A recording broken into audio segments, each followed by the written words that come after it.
And we are live. My name is Nico Lagan, my co-host Rob Ambrose. I'm too conservative for the Conservative Party. Rob, not woke enough for the Liberal. So we are the Political Orphans. Here are the top stories of the day. 25-year-old Danielle Smith allegedly broke into a Welland, Ontario home and violently sexually assaulted a toddler. Doug Ford slams Crown Royal. Irish comedian writer Graham Linehan, creator of Father Ted and the IT Crown, was arrested yesterday in London for anti-trans and many, many more subjects. So get your comments ready because the show starts now. What's going on, man? What's up, brother? Yeah, I like the intro. I like the new intro. Always tweak. Right? Always tweaking, eh? Yeah, because it bothers me because it's not natural. Like if it doesn't get to my mind, that means I don't like it. Mm-hmm. So, yeah, but I think this one's the one, bro. Yeah. No, I like it. Pam, how's it going? Yeah, some lots of stuff happening. Lots of stuff going on. Jesus, eh? Yeah. Another nice thing about this time slot is you get all day for the stories to come out.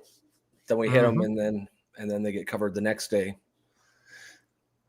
So let's go through the announcement of the day. We were supposed to have Goldie. We were supposed to be joined by former MPP for Carleton, Ottawa, Ontario. What's her name? Goldie Gamari, and she had to cancel personal reason. We rescheduled for September 10th, so Wednesday next week. But funny enough, we were rewatching the video of yesterday's broadcast, and turns out that the coverage that we did of this American family that is being evicted of Canada, or deported, should I say? Yep. Was the father itself was in the comment section. I saw the comment. That's the worst part. When you pointed it out this morning, I'm like, yeah, I saw that comment. But I saw it too at the very end, yeah. It was right at the end when everyone's saying, thanks for the show, guys. Good show, guys. And I assumed it was one of those. But I did not put two and two together. Turns out that it was the father of that family that's getting deported. I had a conversation with him today through text on X, and he will be joining us at 9:30 to let us know what's going on with his family. That'll be a cool chat. Tomorrow we have a constitutional lawyer and host of the Gray Matter podcast, Leighton Gray, coming on the show to talk about the CRTC decision to deny a radio license to Christian TV show Talk Truth. On Thursday, we have friend of the show, John Carpe from the Justice Center for Constitutional Freedom, to speak about the report that they should be posting tomorrow called Excess Death. On Monday next week, we have one of my friends, former JTF2 assaulter and the owner of Direct Action, Randy Turner, to talk about Mark Carney's comments of putting troops on the ground in Europe, especially Ukraine and Latvia. We have this one I'm looking forward to. On Tuesday next week, we have the founder of Crowds on Demand and the original architect of Paid Protester, Adam Swart, and Goldie Gamari is going to be joining us on Wednesday, September the 10th. So cool. Yeah. Pow. As Pam says, yeah, it's a great lineup. Lots of great guests. So you're definitely not going to want to miss those. And of course, you wouldn't anyways, because you guys usually at the very beginning, it's all our regulars, the newbies pop in later in the show goes on. I guess it's good. So the announcement's done. Do you want to just get into it, or? Before I do, I want to remind you guys, if you're on X, make sure to like, make sure to comment, make sure to do like Squirrel Nuts and reshare the stream. Yep. If you're on Instagram, obviously we want to hear from you. So make sure to comment. But if you really want to join the conversation that's always going here where we get hundreds, if not thousands of comments every day, you have to go to the YouTube channel at the Poli Orphans. Once you're there, make sure to like. If you're there right now, make sure to like. Make sure to comment. Make sure to Raja that smash button or Raja that like button. And if you believe in independent media, support us. $2.99 a month, less than a nasty coffee at Taj Mahal Horton. So, yeah, that is... I'm done. You got into it. Trevor Brent says, "Afternoon, guys. I got a thing for you guys." What's that nasty thing you have in the background, man? I think it's a broom head. Yeah, Yeah, I was looking at that too. I was like, "What the hell is that?" And I was like, "Oh, single guy living alone." Yeah, just a broom head there. Oh yeah, well, I was thinking. I don't even know what the fuck type of shit you were doing with it. I'm not gonna ask. Yeah, the fact that the handle is somewhere else. Weird shit going on with that broom. Yep. So, man, this one is really. I'm not happy about this, especially not with a newborn. This one drives me absolutely ballistic. That's the What's type of stuff this story with the creep that. Yep. Yep. We're gonna start at the beginning. This is what's trending right now. Unfortunately, it's all over the news. Everybody's talking about this. It's absolutely ridiculous.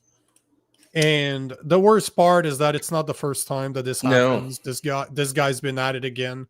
So the story I'm obviously talking about is Danielle Smith, the man that allegedly broke into a Welland, Ontario home and violently sexually assaulted a toddler.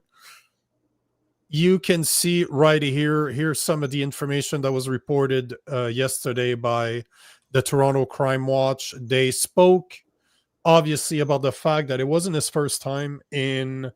Actually, Senecal was released in March, 6 months early, for another rape he committed in 2021, where he sexually assaulted a 12-year-old, which is literally 15 minutes away walking from where he committed that crime. We had someone on the show last night who said they're from there and they know this guy.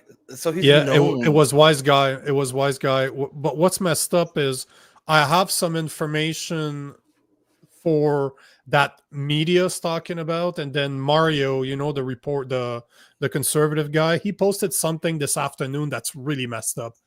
Because when you're that big, people start approaching you. Like, we get that already. People are approaching us behind the scene. So he got some information that I have not seen anywhere else.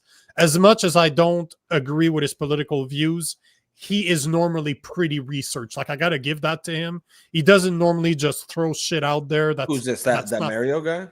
Yeah. I can always forget what his last name is. But all to say that I have a video to play from him, which is absolutely insane. Yep. But here is the guy in question. So he did, like I was saying, he was just out of prison in March. He was released 6 months early.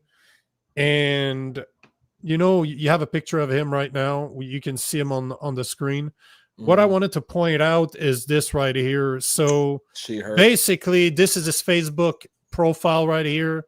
Obviously, he has the LGBTQ ++, alphabet letter guys. The flag is there, but here's where it's very interesting. Identifies as she, her. So how much you want to bet that guy's going to end up in a fucking woman prison? Well, that's there's a few different aspects to this story. One is obviously the horrificness of the crime, but the second is before we get into it, just let me play the video. But I'm telling you guys, I'm warning you right now, this is a hard one to listen to. Like, if this is true, it's really messed up. Like, and I'm telling you right now, this is kind of gruesome. Like, I have a very vivid imagination. It's not pleasant to listen to because we're talking about a child here. But if this is true, if what Mario is saying is true, that dude belongs in the back of the shed. So let's listen to the video that he released earlier today. It'll blow your mind. Watch this. This guy right here, Daniel, is probably Canada's most hated trans. I mean, man. I'm going to tell you how this stranger wasn't a stranger. And I'm going to tell you the truth and what actually happened. He lived next door. The little girl even called him uncle. He knew her. Yeah. He got caught around 3 a.m. using tools to break into the home. He went in fully clothed at 3 a.m. and he walked out only in his boxers. I'm being told that the victim was 3 years old and she went through hours of reconstructive vaginal and anal damage. He choked her. He choked her to the point where the blood vessels in her eyes had burst. Originally, this wasn't a police call. The medics were called in because she had a bloody diaper and a purple complexion. And obviously, when the medics saw it, they called the police right away. When he left the residence, the belief is that she was left unconscious. She couldn't speak. She was frozen. He essentially left her to die. Not a single news media has this information. The police statement said it was a stranger, but Canadians need to know the truth. This here is our Minister of Justice and Attorney General, Sean Fraser. As you can see, Sean has blocked me. Okay, so here he goes in his sales pitch for the Conservative Party and how they're going to do so much more. So the rest is irrelevant to the conversation, but basically he's alleging, because I have not heard that anywhere else, but normally Mario is pretty researched. He's pretty bang on about what he talks about. Also, I think when he's reporting the fact, not giving his opinion like he was there. I don't think he would say that if he didn't have a pretty good source. Yeah, no. But basically, you heard that she was the 3-year-old was assaulted, left for dead, raped. She had to be reconstructed down there. This is just such a messed up story. It's, I'm gonna take a comment right now because I'm a Christian, right? I'm supposed to forgive people. There's one kind of people I cannot. That's it right there. This is the one that I cannot forgive. I will, if this ever happens near me, not even to my kids, near me, I will end up in jail. I will end up doing a hard time because this to me is unacceptable. This is one thing I do not allow. You cross that line with kids, you surrendered your life. You do not get to... You have to go to hell directly, no pass go. I'm really fucking tired of this bullshit. I'm tired of predators like him being back on the street, let go after 3.5 years in prison for rape. Like, how the fuck does that ever happen? Rape, This I believe the previous victim was a 12-year-old boy. So a child as well. I think it was a girl. From what I heard, it was a girl. They're both girl, from what I heard. Not that it fucking matters. Like at this point, and 4. This is someone who's cannot be rehabilitated. No, as Trevor and New Dog says, wood chipper. I mean, if there's ever if you're ever gonna have a death penalty, it's got to be for people like that. In Florida, DeSantis signed that law, signed that into law. Yep. It's you mess with kids, slick, and if there's one time I really agree with this, it's that kids is a no. They never get over this. That toddler is 3 years old. I guarantee you, she will never get over this. And for all you know, I've heard of cases like this where the child cannot have children anymore because she's so small. She got completely it would almost be surprising if she could. If she can. So basically, that guy is not only robbing her of her innocence, but robbing her from any chances of giving birth, being a mother, experience what it is to be a mother, which is the greatest thing a woman can do, if you ask me. This is the type of stuff that is unacceptable. And I'm tired of hearing those stories, and those judges and those parole board members that allowed that monster to be on the street again deserve to be in jail. They deserve to go to prison. That guy needs to be sent to a maximum penitentiary where the craziest guys are and not be protected. He needs to be dropped in general population and let the big boys play with him for the next little while so that he can start understanding what the fuck he did to those children. Because this is just insane. I don't like talking about this. We just don't have a choice. These guys need to be exposed, but goddamn, because mainstream's not talking about this. If you Google this story, it's all small outlets because of two reasons. He's Native and he's trans. Yep. It goes against the narrative. There's a couple things going on here. One, obviously, frankly, yeah, judges and parole boards, there has to be some accountability for this. I cannot imagine that he was deemed not a risk to reoffend, given what this guy's doing. Like that's a wild. Like the parents didn't like. How did they not notice? They called because there was blood in the diaper, and that's it.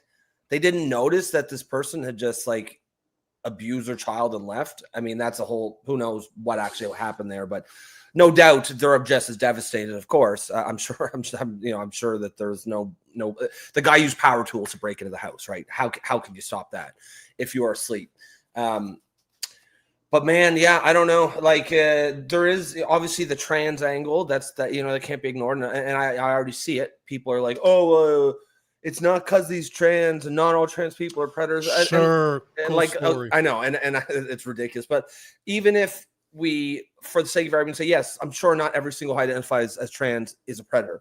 The problem is what happens is predators see the way the trans people are treated. They see that they get treated specially by society. They see that they generally can get away with certain things other people can't. And all they have to do is say, hey, I'm a woman. So they identify into it. That's what it is. And we need to have a conversation about that as well. The fact of the matter is, anytime you create a sacred caste, a special class of men who cannot be questioned, predators will always find their way into that class of men. 50 years ago, that was probably the priesthood. They were a sacred case then. No one asked any questions. If a priest was 2 hours with a 4-year-old, well, I'm sure it was fine because he's a priest. Society's wised up now. Priests are no longer a sacred class of men. Now Boy Scouts was next. Boy Scouts was next. In between. Yeah, and even teachers, coaches. Yep. The history of predators is filled with men who are willing to do all kinds of things to get them in roles and identities that make it easier for them to victimize kids and also make it easier for them to get away with it. And yet we somehow pretend like they wouldn't slap a dress on. They don't even have to put a dress on anymore. Just say I identify as a woman, and there's a large cohort of brain dead liberals who will say, he's fine. No trans person would ever commit a crime. So it's just it's garbage. Like, I'm not even trying to demonize trans people. What I'm trying to say is we cannot allow any sacred special classes of men who are above reproach in society. And whether the left wants to admit it or not, that's exactly what they have created with the trans identity. And that's the part that needs to stop. The other thing was, I would be very curious to see the percentages of trans that have been raped, that have been touched, that have been sexually abused. Probably because there was a study published years and years and years ago that is no longer available on YouTube, on Google. I cannot find it anymore, but it was showing that around 70% of pedophiles had been touched as children. So it was just a vicious cycle that kept on going on and on and on and on and on. And society has to take this so seriously. This is, if there is a case for the death penalty, that is it right there. And I'm talking as a Christian, because that's not right. What I'm saying, I'm fully aware that as a Christian, what I'm saying is not right. I'm supposed to forgive that guy. Fuck that guy. Fuck all of them. If you touch a kid, fuck you. You don't deserve to continue breathing. I would endorse 100% the death penalty for these type of individuals. They will not. It's a sexual preference. They are not going to change. No, they're not. It's built. They're not. Oh, 100%. There's no rehabilitation for this guy. So yeah, that's the other aspect of this. It'll be interesting to follow. Where's he going to go do his jail time? Because people are we're going to be watching. If he tries to, if they try to put him inside a female prison, people are going to lose their shit. The other is what is the sentence on this guy? Because typically, if this was you like, he got 3 years. I mean, he got 3 years for raping a 12-year-old. So I don't have a whole lot of faith in the Canadian justice system to put this guy. Are they going to say, oh, well, since it's a second offense, he'll get 5 years now? I think anything less than a life sentence, an actual one, is going to cause an uproar. This is a huge story.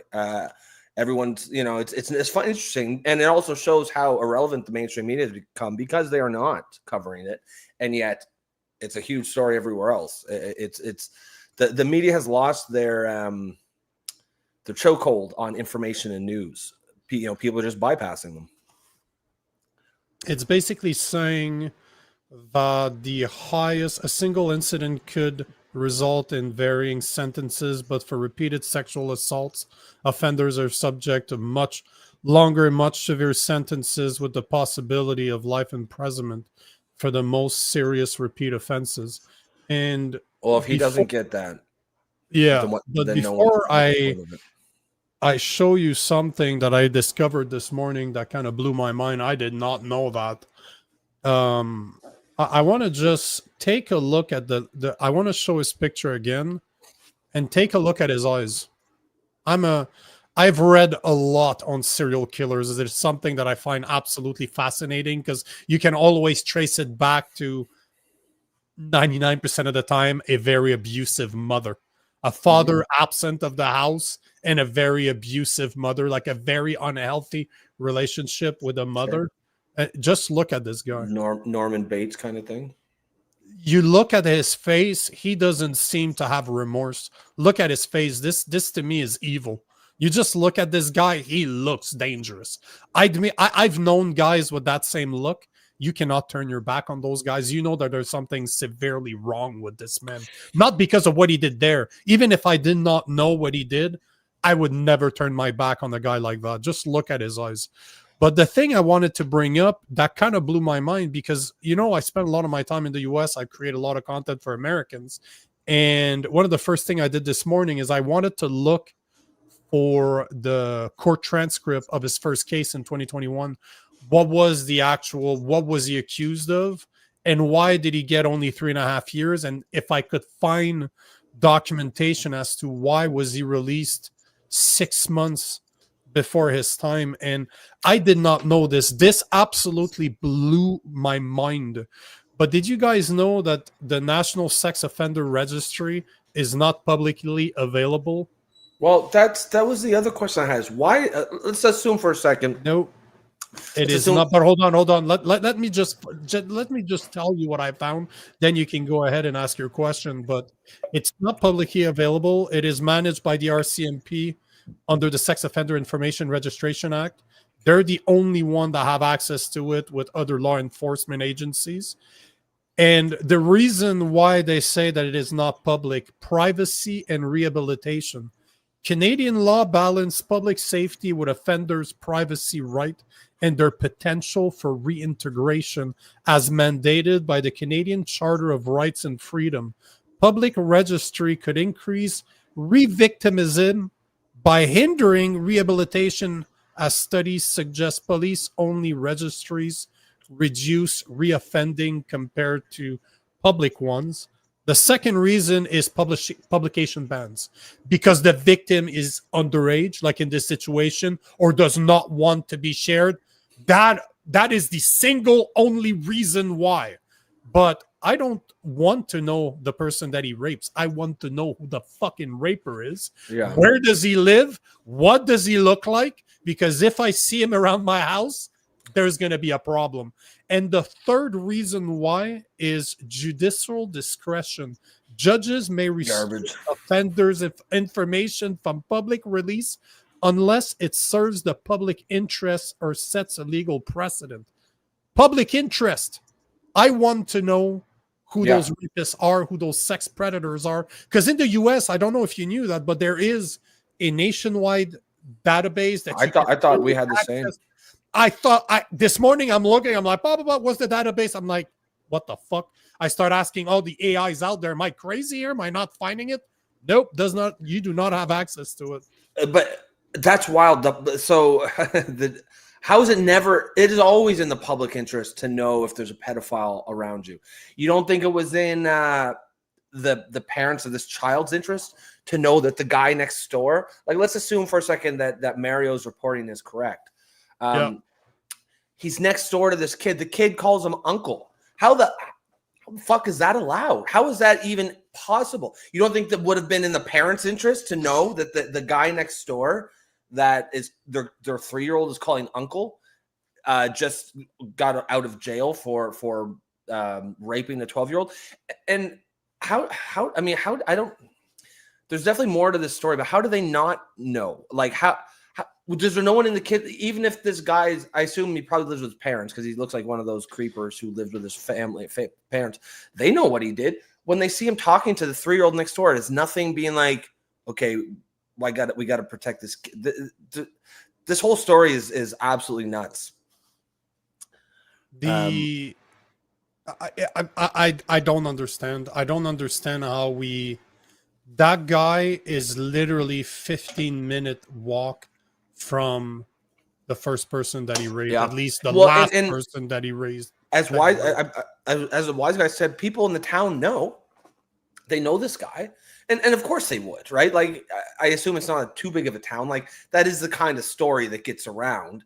You know, the whole, I mean, you know, I don't want to make it seem like the parents had any fault here, just because I would never assume that.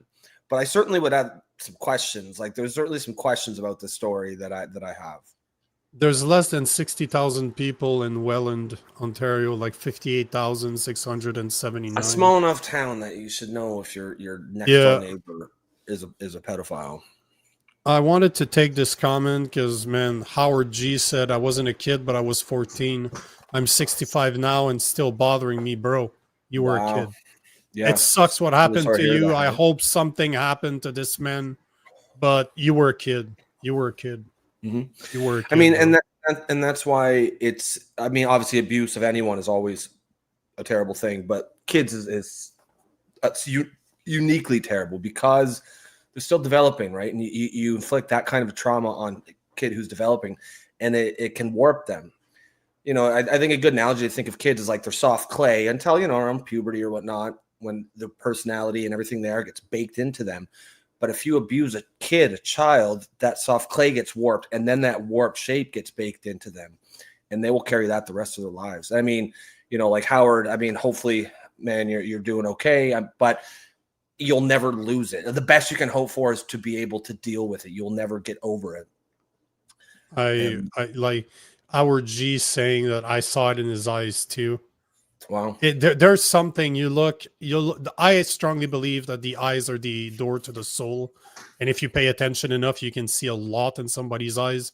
That dude is, like Pam is saying, that's someone without a soul. There's something evil about that man. And it just blows my mind. It blows my mind. I don't want, like you, to blame the parents, but bro, I have a 2-month-old at home and he never stops crying. Yeah. Like, if something's bothering him, he's crying. And again, I don't want to blame the victims here. That's not what it's just, how did you not hear it? Notice it. How did you not hear it? How did you actually go in and only when you found bloody diaper and you called the medics? You didn't, like, yeah. I don't know. But yeah, like, you know, you never want to, you always, you know, the fact that I don't want to blame them. Yeah, no, the fact that he had to break in with power tools suggests, you know, it wasn't that they were totally. It's not like they left the door open or whatever. But yeah, this is a crazy story. Yeah, man, it is. You know, as New Dog says, most assaults happen when the assaulter is known to the family. Yeah, no, absolutely. Yeah. Now that said, like, this is the kind of thing that, like, I mean, I don't want to say they should have known if they just had no way of knowing, but certainly if there was a public, you know, even if you want to have different sex offender lists, one for like minor crimes, like, I don't know, streaking or something, or skinny dipping or something, and one where it's for people who rape kids, maybe make that list public. And even if the police, even if RCMP wanted to keep it public, should they not at least do something where when there is a pedophile in a neighborhood, they do at least warn the people in that neighborhood? It should be public. No questions about it. We're talking about pedophiles. We're talking about somebody that went to jail for this. We're talking about somebody that is living near children. Yeah. There's children right next door. Wild. Yeah. I mean, it's I feel like there's a lot of a lot of things that went wrong here, and a lot of them probably could have been avoided. But again, even just the thing with the fact that the sex offender list is not public, and he only That did blew 3 my years. mind. Yeah, me too. I thought it was. And he only did 3 years for raping a 12-year-old before. Like, so much of the justice system these days, it's priorities reversed. The victims are who they care about. Or sorry, the perpetrators or the criminals are who they care about. They don't care about the victims at all. No. Stories like this is what radicalizes people. Bro, this is the type of stuff that I'd end up in jail for the rest of my life. Yeah. Like there was a story out of the US, I think it was in Texas, where the father had a son, like 12 years old, like somewhere around those age, and he had this man, a friend of the family, babysit the child. He comes back from the errand that he was running, can't find his son nor the guy in the house. Goes outside, goes in the backyard, starts hearing noises from the shed, opens the door. The guy is raping the child. He literally sat on his chest and beat his face to a pulp. Literally, I think the description was basically he was hitting the floor by the time he was done. This went to court. Guess what happened? High five, go back home, bro. You did a good job. Nice. That would never happen in Canada. You know that would never, where was it never happen in Canada. It was somewhere in Texas, if I remember correctly. Texas is a different breed, bro. No, yeah. They don't fuck around with children down there. No. I mean, I would never vote to convict if I were on that jury. Oh no, absolutely not. I would have quit. Yeah. No matter what happened, this is one of those things that won't matter. Supersedes anything. I don't care that you tortured him for a week. Yeah. You kept him alive intravenously. No problem. I agree. Have you ever seen the movie? It's a French movie. It's The 7 Days of the Talion. No. It's a French Canadian movie. It's harsh. Yeah. The guy's a surgeon. So he's a surgeon. He's at a home. His girl is probably 8 years old, give or take 10 years old. They live close enough to the school, and she's all excited that she can go to school by herself, right? Mm-hmm. And the little girl doesn't make it to school. They don't hear back from her. Then the police shows up. They found the body, literally a few blocks from the house, all bloody. They found the guy. The guy basically in transit between the jail and the courthouse. He kidnaps him, tortures him in the woods for 7 days. The things that he does to him is brutal. But he's a surgeon. You don't fuck with a surgeon. And for years I dated an anesthesiologist, and I'm a big fan of horror movies, and they use that drug sometimes in horror movies where you can inject someone. I cannot remember what the name of the medication is, but it will freeze your whole body. The only thing that works are your eyelids. Your lungs are still working, like your internal organs are still working, but the only thing that you're capable of are you awake? Are you conscious? 100% awake. Your eyes are still working. All the rest is shut down, but you feel absolutely everything.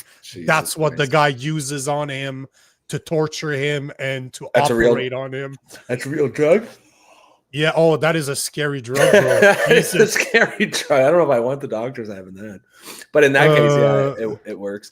There was another movie, a little more well-known. It was similar to that. It had like Jake Gyllenhaal in it. Yeah. It's with the guy that does Wolverine. That's right. Hugh Jackman. That's right. That was such a good movie, man. Such a good movie. I forget the name of it, but that's basically kind of what he did. He didn't do the surgeon thing, but basically kidnapped the guy. He puts it in a box, in an old apartment. Yeah, that's right. It turns out it wasn't him. It was the crazy the mother. Yeah, the mother. Yeah. Damn, I can't. Oh, I think it's called. That's right. Zilazin. Oh, the one you're talking about is by Dennis Villeneuve. He's actually from Quebec. He's French. Yeah, we're fucking crazy. A lot of the movies that come out of Quebec are quite crazy. They're not mainstream, like you don't see them everywhere because they're French. But we have a very sick, twisted sense of movies. Yeah. Yeah, I believe that it might be that xylazine. XYLAZINE. xylazine is Xylazine. yeah, I believe that might be it. It sounds about right. Yeah, it is. It says a veterinary sedative. Yeah, known as the zombie drug. Yeah, I think that's it. Yeah. The zombie drug. That's wild though, That man. might be it. A drug that not puts you out, but you can't move. Oh shit! But you feel everything. Oh! Now we're Angry Canadian is just by a Serbian film. That dude is fucked. You Angry Canadian are absolutely sick because I've seen that movie too. So I know. Do not watch a Serbian film. Okay, now. Oh no! No! This has to be the most messed up movie. Is it just pure gore kind of thing? No. It's psychological on top of gore. The ending is such a mind fuck, and it's related to the topic of the day. I don't want to ruin it for you if you ever watch it. It is from memory. It's something along the lines of a old school porn actor that's out of job, that doesn't have money, and he gets approached by this movie producer to record a porn, but like a live one. You don't know what it's about. He's gonna follow you with cameras. They're gonna be hidden camera within the building. You just go to the rooms. You enter here. You follow the corridor. You go to the rooms and you deal with whatever is in those rooms. It's really messed up. It's really, really messed up. So, Angry Canadian, you sir are sick just like I am because I know the movie. Ready? Was it good? Was it good at all? Was there anything good about it? Okay, just no. It's Bumpy. Of course, Bumpy's pushing his number one movie. Yeah, but that one is pretty good. Old Boy, the original one, not what was that about? It's Old Boy. It's the story of this business guy, alcoholic, on the birthday of his daughter. He gets kidnapped and he wakes up in a hotel room. It's fortified. He's not able to get out. All he has is like a bed, a few little things. There's food that's being slipped under his door type of deal. And he has the TV. He has a TV. And it's just, every now and then the room gets gassed. He loses consciousness. He gets back. His head is shaved, like his head's trimmed. He's been cleaned. It's really, really weird. But the original one, the Old Boy, I think it is South Korean, if I'm not mistaken. It's part of it's a 3-part movie, the Lady Vengeance, Old Boy, and there's another one. It's made by the same guy. The 3 movies are not related. Yeah, but they're 3 different stories. They're South Koreans are fucked in the head when it comes to movies, bro. Damn, those guys have a vivid imagination. Not a very. There's so many. South like some of the craziest horror movies are South Korean. Yeah, they're pretty messed up. If you want to see a movie that is hard to watch, another ones that are crazy are. Oh, there you go. Lady Vengeance, Sympathy for Mr. Vengeance, and Old Boy. That's the trilogy. But if you want to see something that's really messed up, it's French. It's from France. It's called Irréversible, as in irreversible. The movie is backwards. The movie starts at the ending, and as you go through the movie, you get back. You go to the beginning of the movie. Monica Bellucci is in there with her husband back then, Vincent Cassel. Okay. The movie there's a scene where she gets abused. Hard to watch. Like, it's one take, very violent. Either way, there's a lot of crazy movies out there. We can stop on that. I've watched way too many of them. We kind of gone down that rabbit hole a little bit. Like we do almost every single movie. Like we do. Yeah. Let's move on to the next topic. Yeah, see, Bumpy is messed in the head too because what's that one? That's irreversible. What I'm talking about. There's an 8-minute rape scene, it's literally irreversible. Irreversible, yeah. And it's 8 minutes. hold on. Jeez, that's Irreversible. Irreversible, yeah, that's it. Irreversible. They don't make a lot of movies like those anymore. Like those are 20-year-old and older. Oh yeah, but Memento's not really crazy. Memento is just interesting. Memento. But I like Memento. I think that was really cool. Yeah, but it's certainly not crazy by any stretch. No. Let's change the subject because I think we had enough. At least I had enough. Yep. Let's move on. Here is a I'm just gonna give a minute to the video to load because there is a commercial running. It's see, Bumpy's right. Like Irreversible is one of those that you can't unsee. Same thing with a Serbian film. If you're not used to those type of movies, you don't know how crazy people don't do it. Don't do it. It's not worth your psyche. Those movies, they kind of leave a mark or take something away every time. It depends on how you see it. But I've seen probably top 100 craziest movies. I've watched them all. There was I'm fascinated by the psychology behind it, like where people get those ideas from. Fascinates me. But those movies are, there's something else to watch. Let's go to a comedy.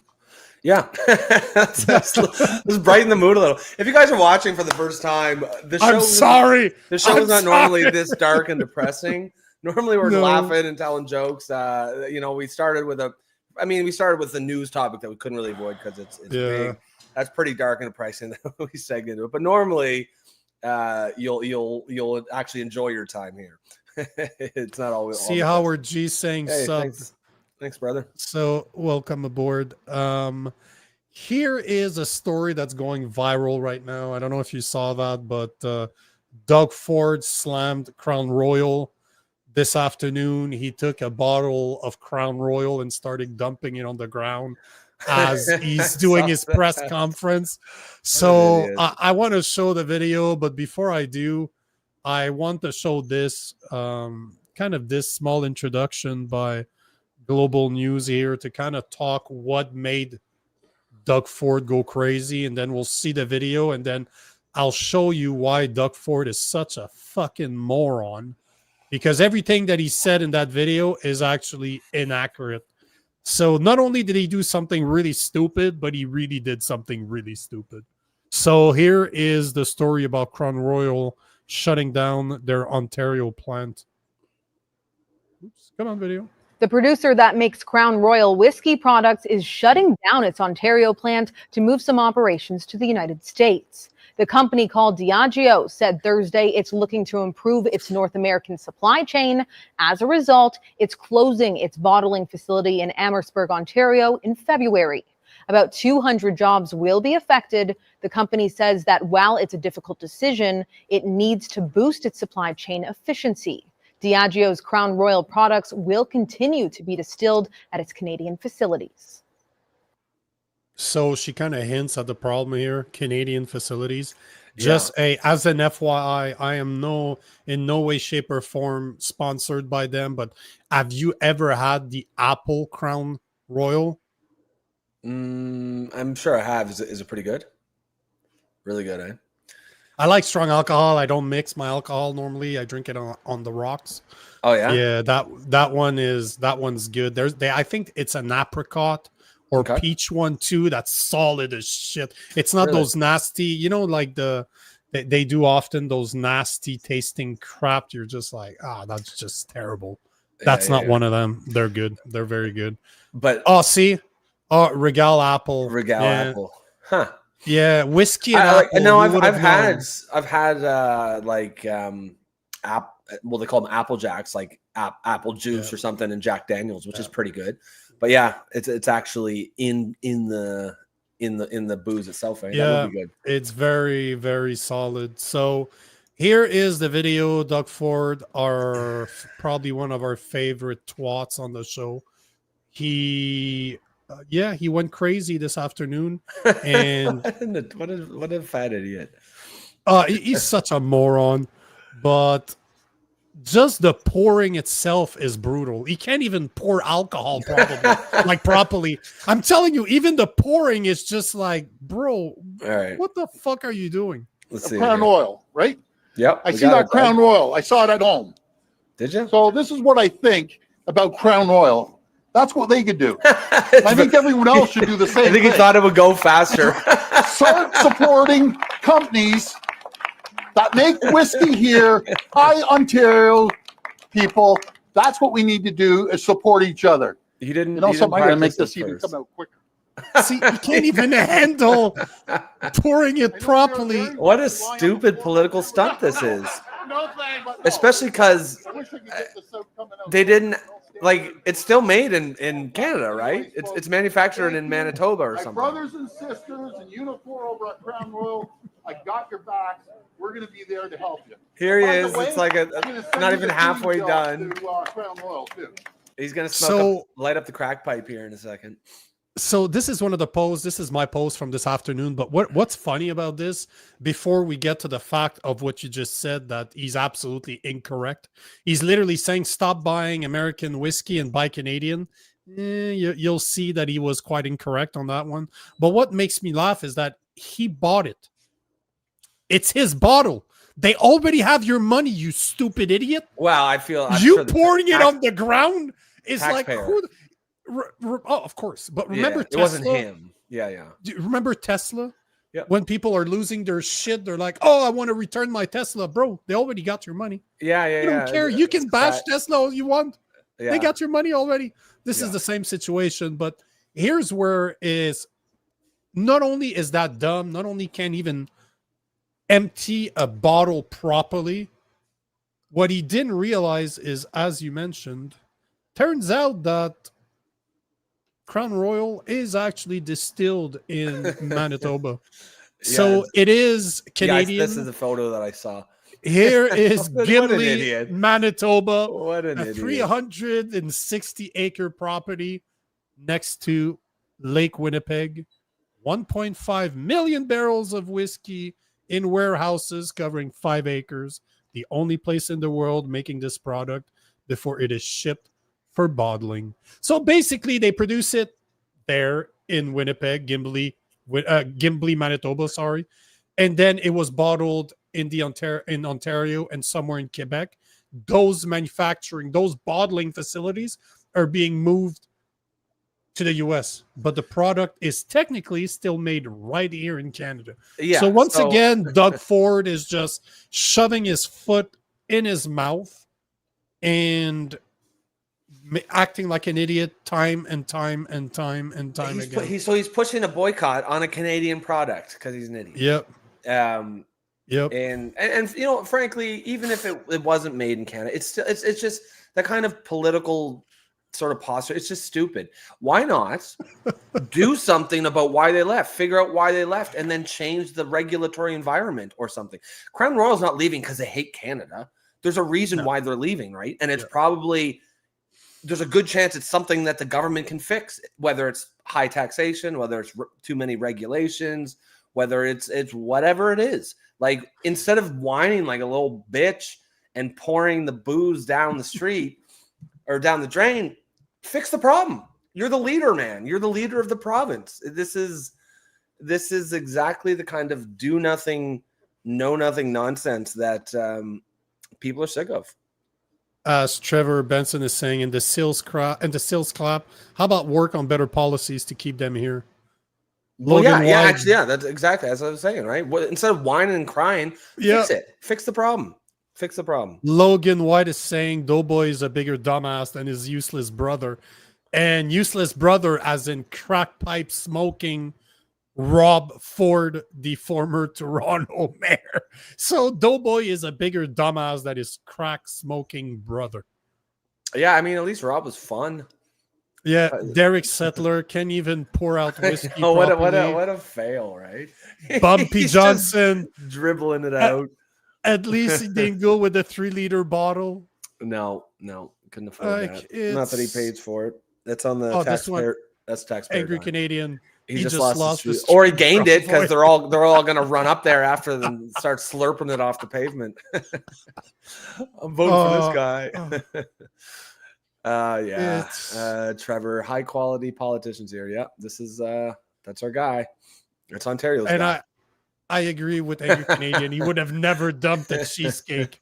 I agree. That I agree. He would have never done it. Yep. That's it. That's all I got for. So it didn't. Not all of our stories have to lead down depressing and dark rabbit holes.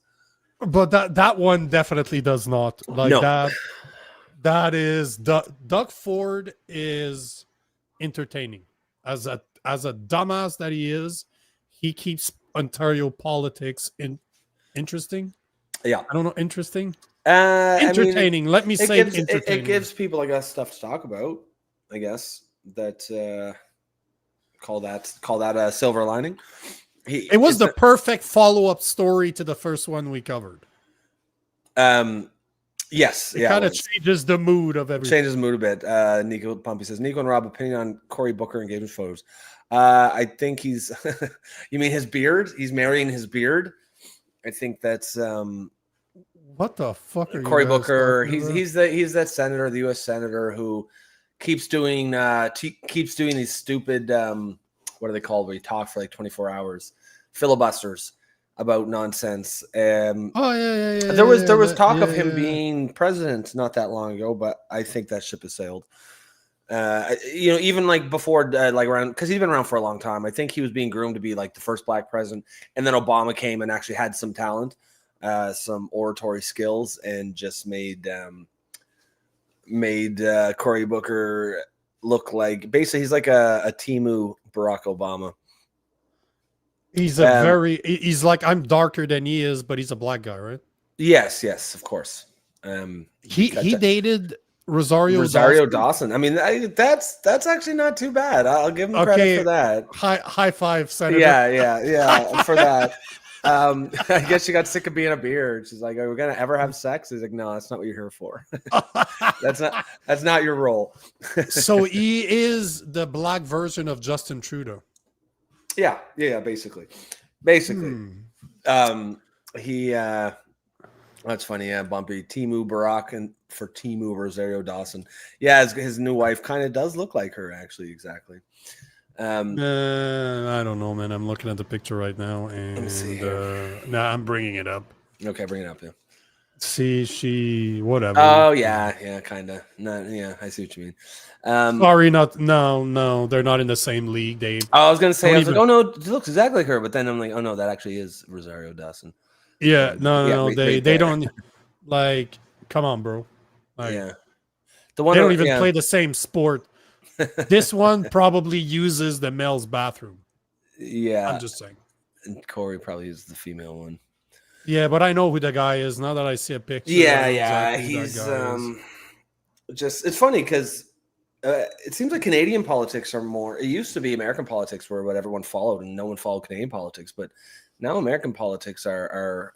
I mean, certainly not take a back seat. Speaking of, though, is Donald Trump dying or what? Yeah, we can address that. I have a video.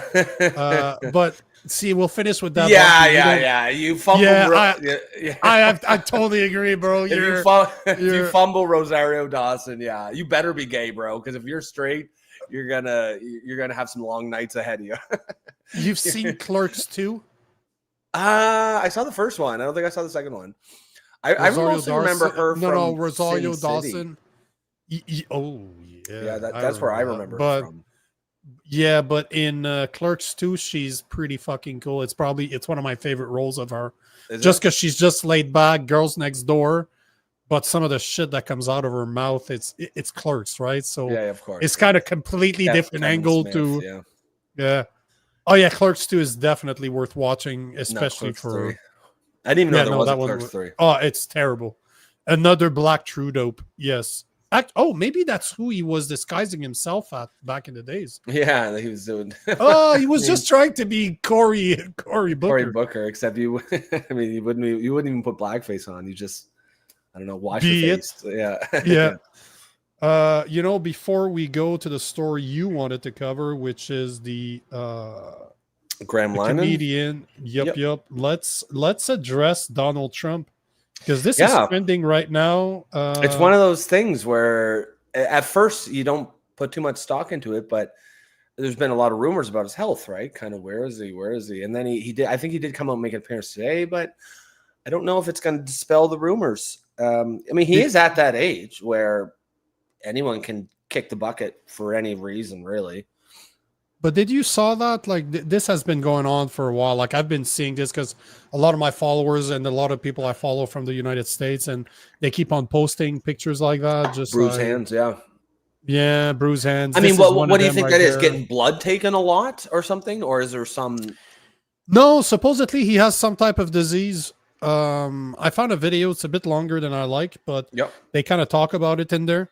Because I had found a video of just him addressing the rumors, and it's just freaking hilarious. It's comedy. It's Donald Trump being Donald Trump, and he somehow finds a way to rip into Biden.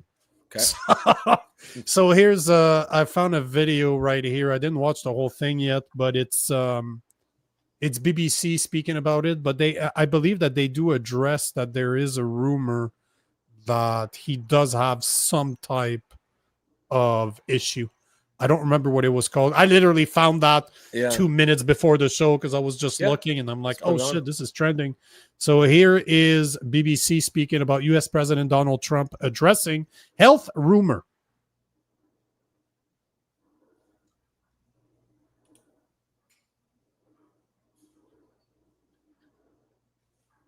This is it.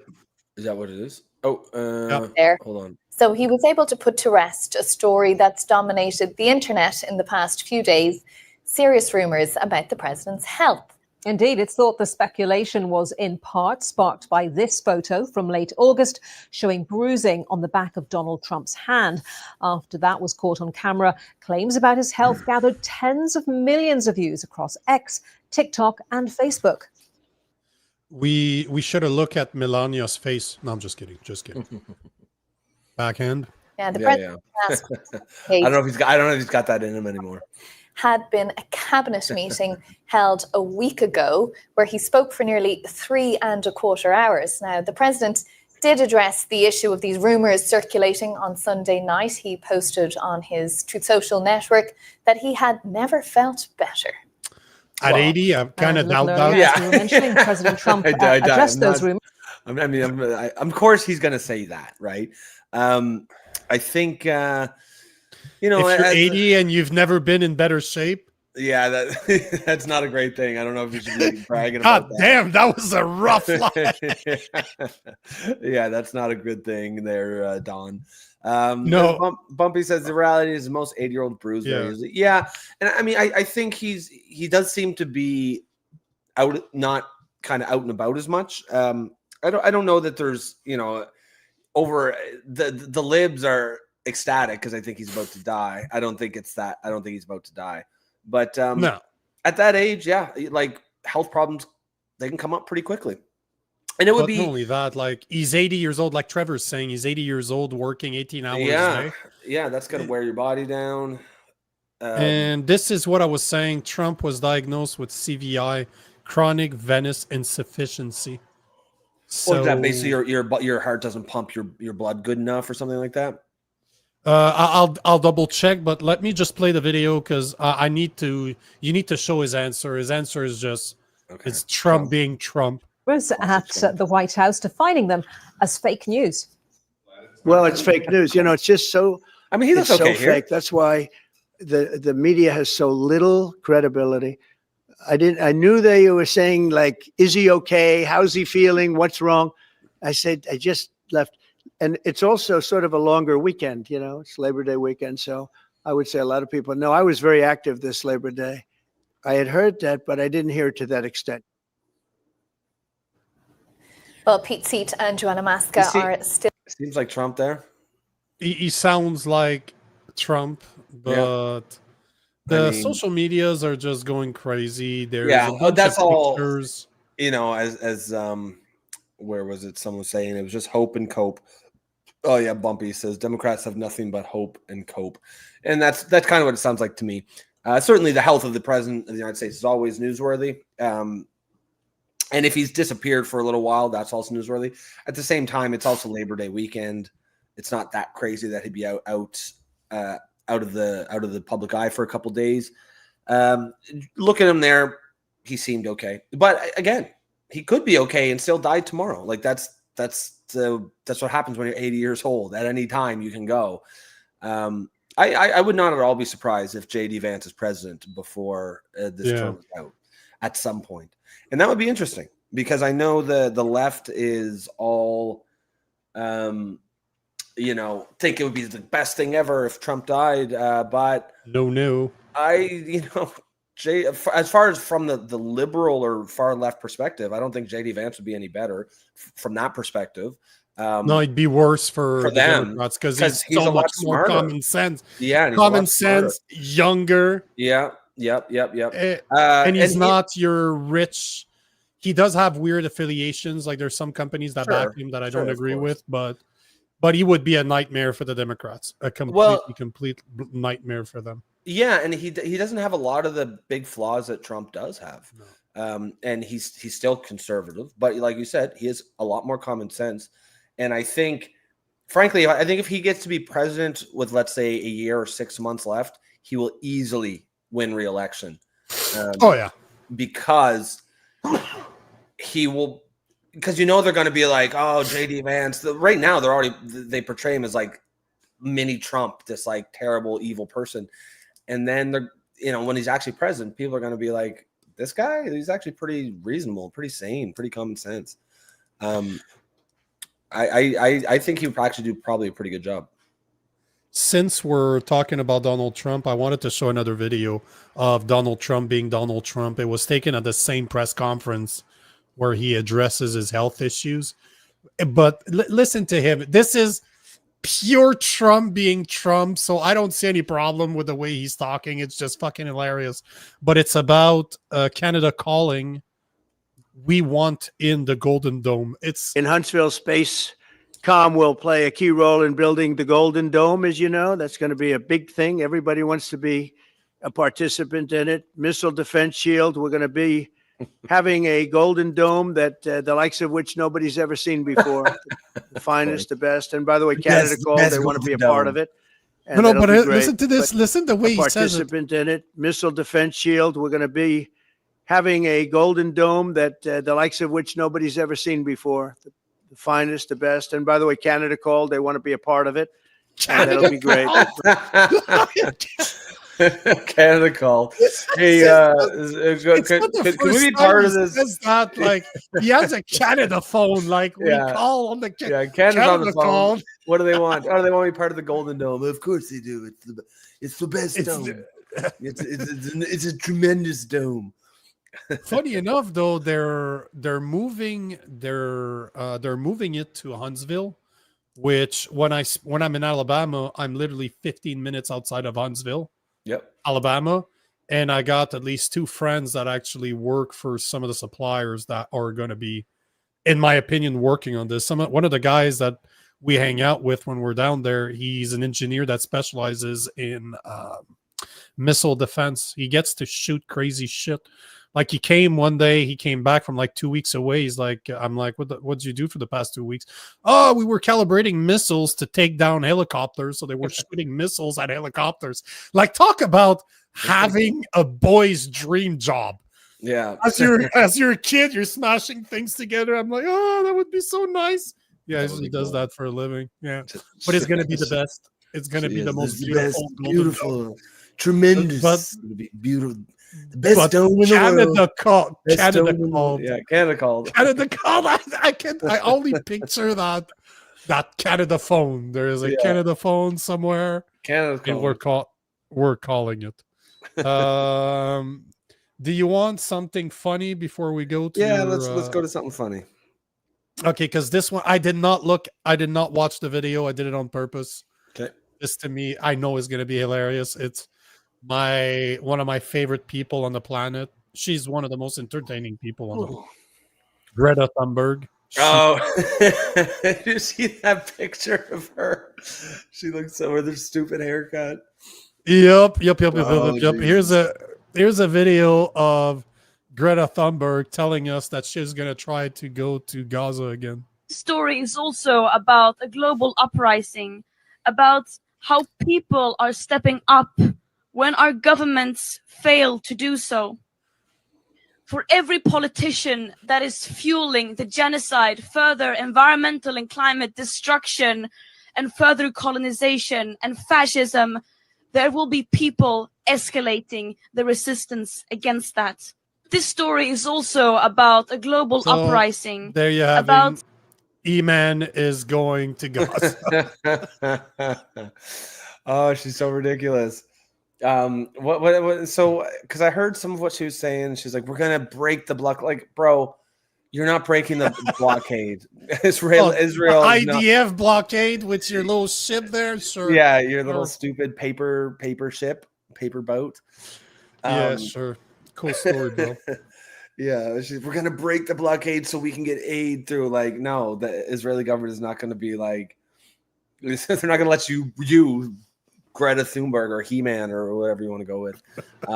Just pray. They're gonna pluck you out of the water like last time, give you some sandwiches, and send you on your way.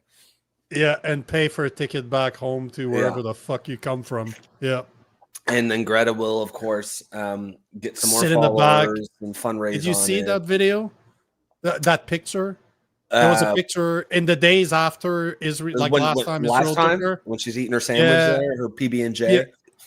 No, but then they put them all on planes and they sent them back to where the fuck they came from, like worldwide. Yeah. And there's a guy that recorded himself with Greta Thunberg in the background in the plane going back home, and she's like, she's like sad face. It didn't work out. It's like it didn't work out. I'm going back home. Didn't work out as we thought. Hold on, let me see if I can find this flight. All right, I gotta use the bathroom real quick. I'll be fine while I'm done. Yeah. Hold on. Let me see if I can find this picture. It's just there you go. Found it. Here is, while Rob is doing his thing, here is the picture of Greta Thunberg in the airplane going back home after she tried to break the how do they call them? The blockade, the IDF blockade. So as we wait for Rob, here you are. This is Greta Thunberg pouting in the background because she's going back home. Absolutely ridiculous. This woman, they need to stop abusing this woman. Oh, Jesus. Wow. Some of the comments, bumpy. God damn. I don't know what he's doing. Jesus. Did he bring... I think he brought his microphone with him. So... Nope, you got it? Yeah, there you go. Where is she? Oh, that's that sad. No. She... But before we change, this is... I love it. Before we change the subject, Bumpy saying, how short is Rob? He stood up and there was no difference in his height. I'm average height. This is a bar stool, by the way.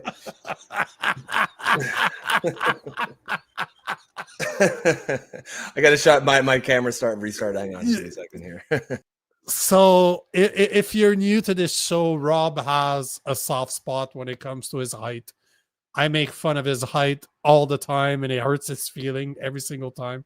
If you want to get him riled up, you just need to say that he's short. And as you just saw, he got up. He wasn't any taller. His camera stopped working and now he had to reboot his laptop or something. So this is how much impact telling Rob he's short can have. Just tell Rob he's short. He loses his shit like he just did right now and tries to prove that he's not short, thus proving us that he is short. I'm 6'1", and if you call me short, I'm like, okay, cool. I know that I'm not, so it's fine. But clearly there's a little soft spot in Rob, and his height really bothers him. So as he's coming back, we'll let the short man join back the conversation. But yeah, we were ripping into you, or I was ripping into you. Bro, I'm sitting on a bar stool. Like I don't even know where this came from. I'm like 5'10", I have a physique of like better than 95% of guys out there. So, like I said, new rule: next person that wants to rip on me, you got to post a picture of yourself too, and then we'll compare. I like my odds. What's funny is that, and this is what I was saying when you were gone, is all we need to do is to bring that up, and you just respond right away. This today, well, I'm all for turban, but like it's like it's the anonymous keyboard warriors. Like I'm the one. I'm putting myself out there. Let's hide behind the anonymous internet pictures. I mean, come on. All I want to see is one day you and I will meet in real life, and I will know exactly. Yeah, and you'll be like, "Oh my God, you're pretty much like an inch shorter than me," assuming you're your actual height that you say that you are. Oh yeah. I am not 6'1". Yeah, well, we'll see. I'm not 6'1". Yeah, See. But it's funny because that's what I was saying when you were gone. People can call me short. I really don't give a fuck because I know I'm not. So I don't need to prove myself. But this is what I find funny. When this brought up, you have to prove. Hey, I'm not short. I swear. I swear. I'm tall. I swear. No, I'm not even tall. I'm 5'10". 5'9", 5'10", 5'7", depends on the day, right? Well, definitely. Would you ever wear the lift? Would you ever wear the? I don't have to, man. I'm not. I'm like 5'10". I wouldn't wear a lift. Oh man, this is such a different feel than the beginning of the show. Yeah, it's a lot better. A lot better. Yeah, this is a lot lighter. Fun than child rapists. Bumpy's calling you Al Pacino.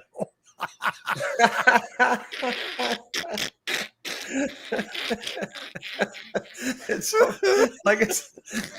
ridiculous. Like it's funny, but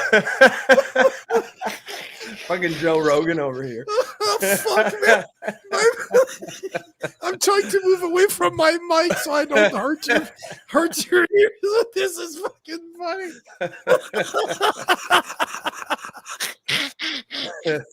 Oh, shit, Al Pacino. Oh, that's funny. Woo! That's some funny shit. All right, let's move God on. Damn. Wow, I'm fucking crying. There's a ring to it, man. Rob Al Pacino. Rob Pacino. Hold on. Okay, so this is woo. That was funny. I appreciate that. That was hilarious. There is who is Warwick David? Why does that name sound familiar? Warwick David. Google him. Oh, that's awesome. That's fucking awesome. Fucking Peter Dinklage.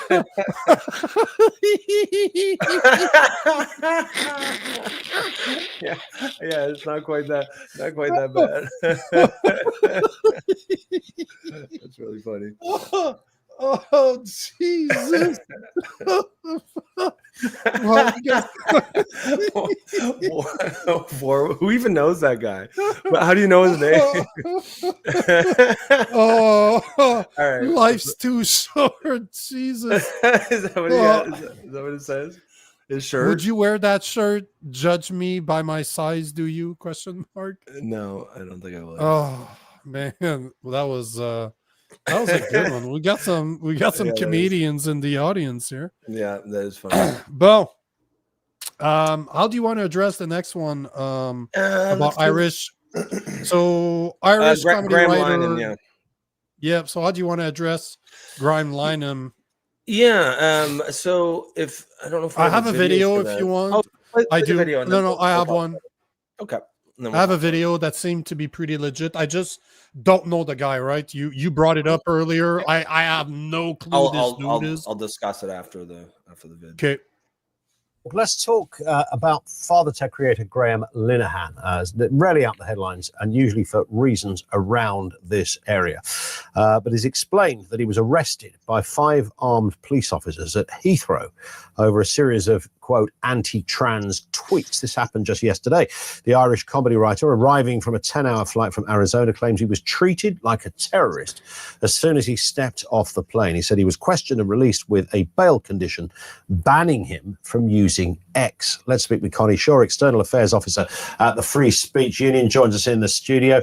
I mean, this is, in a bizarre way, Connie, I'm not, like, if you read this story 10 years ago, I saw somebody write this online.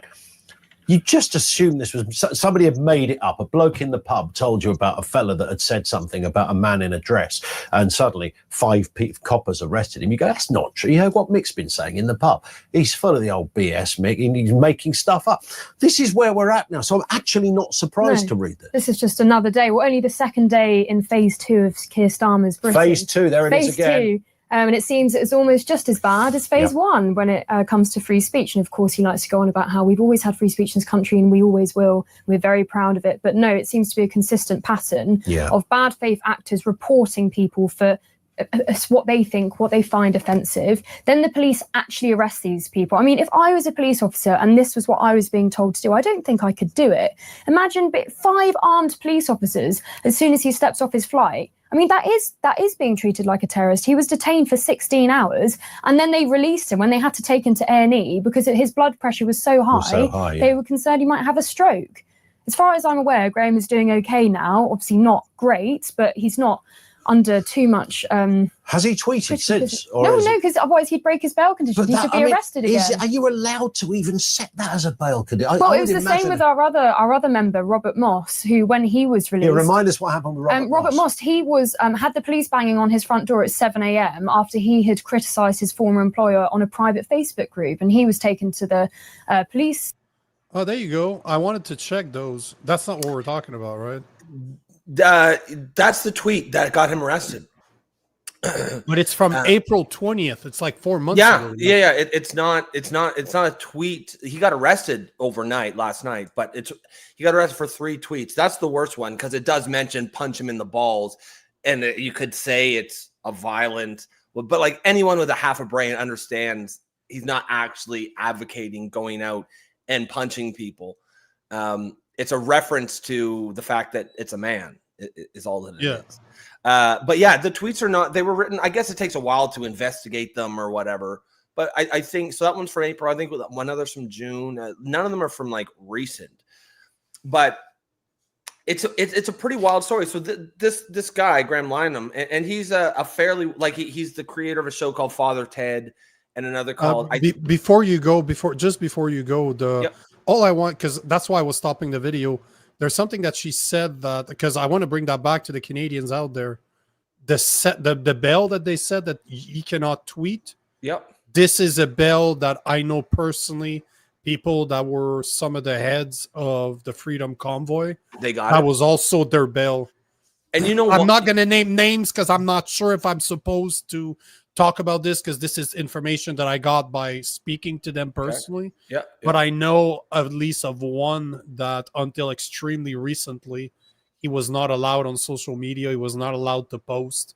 That was part of his bail. So this type, if you think that's crazy, that's happened here in Canada. Just wanted to put it out. Well, and they only do it for certain cases. But what the case they do it will tend to be, you know, I don't even see right wing causes because Graham Linehan's not a right winger, but any political person who goes against the left wing narrative, right?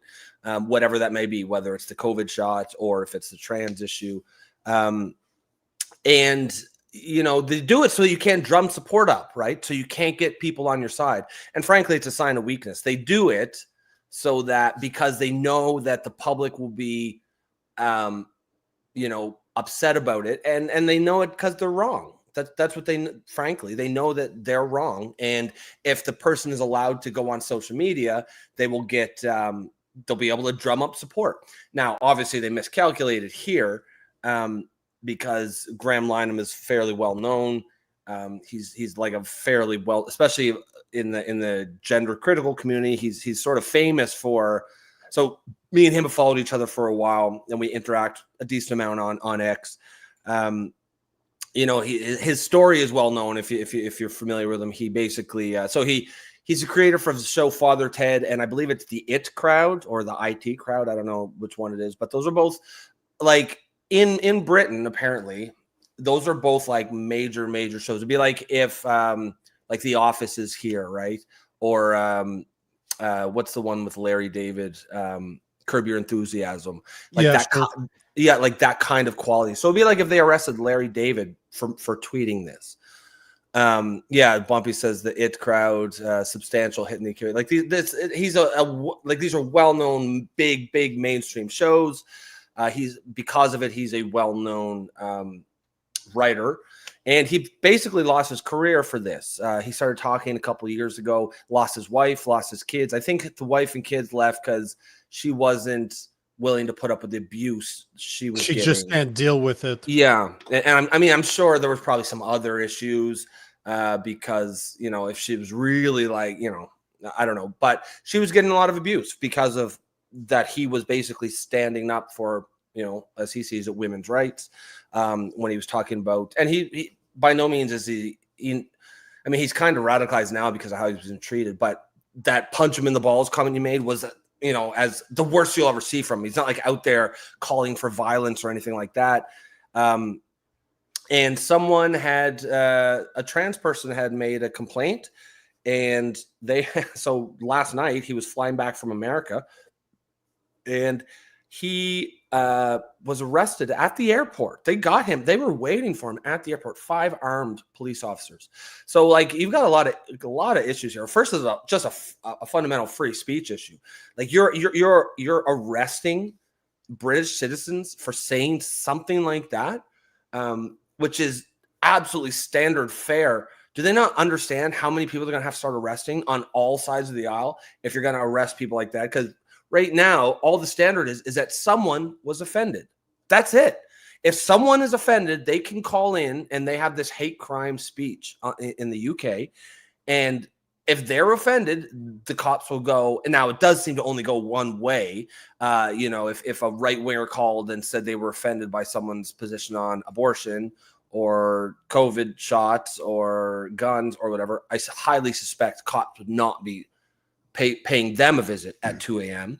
But on the books, it's not supposed to be it's supposed to be apolitical. But essentially, if someone says I'm offended, then that is what you will be arrested for, because he caused offense. So I mean, that's pretty wild. Like that is a set. It is hard to say that the UK has freedom of speech or any form of freedom of speech. I mean, they never really had it as much as say America did. Like they don't have a First Amendment.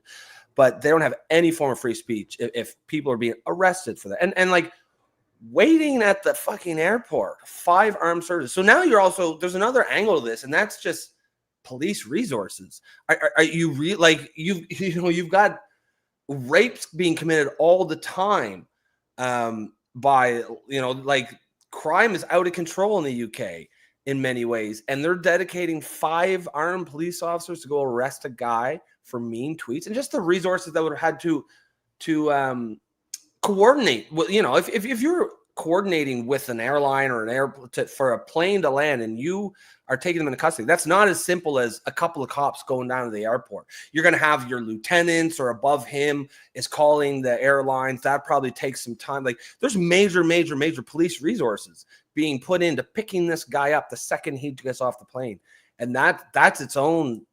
What the hell is going on here? But this is a warning flag. This is a warning sign. This is a cautionary tale to people who think that it can't happen. Sometimes someone's like, oh, we better say this or that because we don't want to get before say it now before you get arrested for saying it, or it's going to be 1984. And sometimes that almost feels like a slogan, is just something you say, but like that's an actual thing. Like it's already happening in the UK. And I guarantee you that was just as there's a lot of people in the UK who are waking up to this story who maybe aren't even that political, who are like, whoa, what the hell is going on? You can be arrested for tweets in the UK now. Now, this has been going on for quite a while, at least 6 months that I'm aware of. But if you're not sort of terminally online or on social media a lot, if you're just going about living your life, you might not be aware. But this is front page news here over in the UK. So they definitely might have miscalculated there. But like I said before, there's Canadians that have had that happen to them. Yeah, as part of their bail not being requirements. able.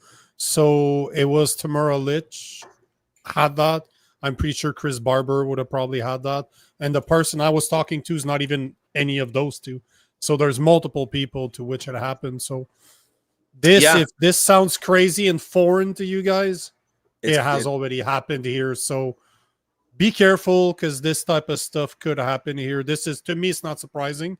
The tweets are kind of surprising. They weren't nothing. I've said a lot worse than that. Yeah. I've said a lot worse. I mean, than that, if your standard for arresting people is that someone somewhere on the internet was offended, you're going to have to start arresting a whole lot of people every day, multiple times a day. I would get arrested if that was the only requirement. Now, Brent and Alice, thumbs up. You guys can hear us, but you can thumbs up. So here is what's interesting about this show. We do everything live. We do everything in front of an audience. And yesterday we were reporting on the story of the Figg family, which are Americans. They've been in Canada for 15 years. The last 4, they were in Quebec. They went to the US, I would imagine, to vacation, visit some family. And on the way back, they got told at the border by the Canadian Border Services that they had 2 weeks to vacate Canada. So basically they were getting deported after 15 years of being in Canada. And Brent was in the comment section yesterday. We did not realize who that was until we watched the show today.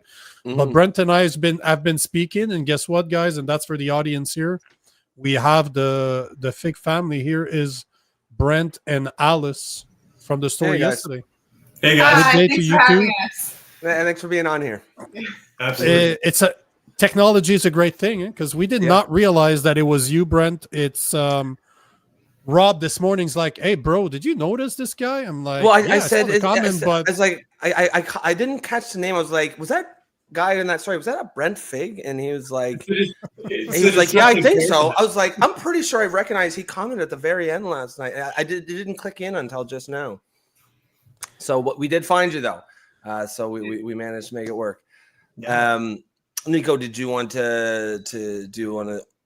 I guess we can start just kind of for anyone. Most of the people here, I think, were also watching the story last night, but just in case they weren't, just give us the brief rundown of exactly what happened, and then we'll probably have a few questions for you. Yeah, I mean, first of all, thanks for having us on. We really appreciate the independent journalism. I mean, we could certainly go into that.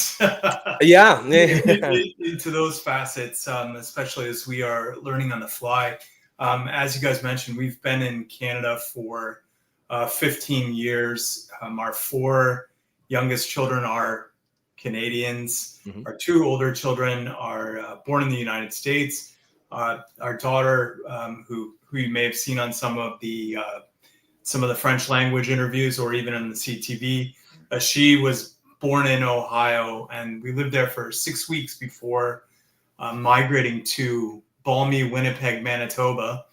And then it's a dry cold. It's a dry cold. And then we made our way east to London, Ontario. I actually was working as a national level rowing coach in Manitoba first, and then in the Olympic Training Center in London, Ontario. And then our last stop, and we've been here, I guess, 8 years in Quebec, was initially a part of that similar franchise through Rowing Canada Aviron. And so we've been in Canada in that sense for quite some time. Like a lot of people, I think, like a lot of families who are trying to navigate our economy in this situation, we sit in the gig economy with regard to contracts. So the contracts usually change on a 2 or 4 year basis. So I know probably a lot of people are asking questions like, why are these idiots not taking care of becoming president? I had heard that. 100% valid. Like that's a very good question. The challenge with permanent residency, and we've actually applied 3 times. We had 2 applications get bumped out during the pandemic. Sure.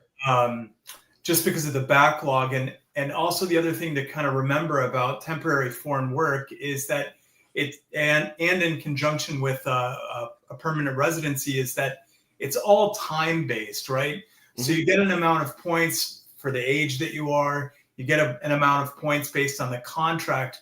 Well, then it becomes kind of dependent on what the processing time is and so on. So we really in earnest started pursuing our permanent residency about 8 years ago. And, you sit in this kind of the gig contract space, which, okay, that's what we consented to in coming here. Mm-hmm. And we've have 15 years of being like, well within the law. And this last time we, as you said, we crossed back in Detroit. I actually grew up in Detroit, so a stone's throw from Windsor, Amherstburg. And, I can remember a time when you didn't even need a passport actually to cross the border. Wow. It was that integrated. So we crossed back after going to my nephew's wedding, and then essentially at the border, what the experience was, we were asked a series of questions, then kind of asked further about our Canadian children, and look, I'm saying this to admit we're lucky enough to own a home here in Canada too. I know, like that's its own. Yeah, I was going to ask about that. Wow. And then, basically what we heard for the first time, and this is the first time that we've ever heard this, is that those anchoring factors in this moment are actually a liability, and that we're a liability in returning to the country that we may stay indefinitely. Which do they mean a financial liability, an economic liability? Is that how they mean by that? It's unclear. So it wasn't really clear in what. It's because I spend a lot of my time in the U.S. I spend like half of my year in the U.S. and those anchorage, like let's say as a Canadian, they want me to have an anchor in Canada so that I don't stay in the U.S. because I do have an RV that we leave down in Alabama. That we travel. Oh, they may consider owning the house an anchor. Exactly. Well, it's a reverse to me. So for me, since I have a house in Canada, they're like, oh, okay, so you're gonna go back to Canada. You're not gonna stay in the US. By you guys having a house in Canada, when you're Americans, they're like, you guys are not gonna go back to America. So it's like a reverse. Yeah. So you've been basically in the process of getting the PR for at least 8 years, and was that still ongoing? I assume up until now. Okay, and so what were you on a work permit or something like initially? How does that work? Because I think you had mentioned the video we saw last night. You said you got that renewed. You mentioned a 90-day grace period. I mean, there are 2 things in play. Like Nico said, he's referring to the 6-month rule, the 180 days. So, I mean, I'm not sure if we call ourselves like Canadian geese as opposed to snowbirds. Because we're on the other side of that. So, part of our process is, okay, we're in the process of a job change. Okay, fine. We thought, okay, we'll be able to enter in worst case, we'll be able to enter the country with just being tourists for up to 180 days. Which is kind of the 6-month rule that exists between the 2 countries, and I think that we were pretty surprised to encounter the response that we got. And I mean, the other thing that I would say is, like, we've been really fortunate. We have a great community around us here in Quebec. We've been welcomed here just in an incredible way. Our kids are fully integrated in French school. They're fully bilingual. They speak with a native accent. So we've been really fortunate to have a lot of people around us who are supportive of us and and trying to, advocate on our behalf. We have work contacts and friends who have been in CBSA, in GRC, in forces, and connections in MPs' offices across the country. So, like, man, if we can't get it, like, we're kind of scratching our head on this, like, just to illuminate the process. So is this? Hold on. Yeah, go ahead, So Nico. Yeah, go ahead. This is a question that I had before we started talking, and it seems to be coming back in the comment section. Is what happened to the permanent residency? Because you mentioned 3 times the 2 first were during COVID. Yeah, that I can understand that it got lost, or not enough government worker doing their job. So that's what happened. But this is the part that's a bit surprising to me. So, because on paper, this is why I wanted to cover the story yesterday, because on paper, we talk about immigration all the time and how a lot of the immigrants that we allow in Canada, we have open border policies in Canada when it comes to our immigration. And they come here, temporary worker, they work at Tim Hortons. Not the type of immigration that we want to have at all. That's jobs for the youth. That's where I paid my college with, is by working at Tim Hortons. So on paper, when we were watching the video yesterday, you guys sounded like the exact type of immigrant that we want to have. You come here, you work, you integrate. I'm from Quebec. I'm from Montreal. So if you're telling me that your 2 kids are speaking French, I don't think you can integrate more than learning another language, especially French, not even real French, but Quebecois French, right? So I know. So what I don't understand, what's the problem with the permanent residency? Because 15 years is a long time, right? Yeah. I mean, like the series of kind of like being in the gig, like I was in my past career, I will say that I've adjusted into becoming a systems engineer. So I mean, like you kind of speak about the crazy stuff in this. I'm currently getting a master's in engineering out of Wayne State in Detroit, Michigan, specializing in defense and critical infrastructure. We're actually based in outside of Montreal in Bromont. So where we are, there's actually the reason that we chose this path is actually because we have GE Aviation here, we have an IBM chip foundry here, we have Teledyne Dulce here, and there's we're on the northern edge of the hydro line that's going to be running to the U.S.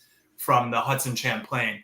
So right now my studies are adjacent to the United States Army armory in Detroit.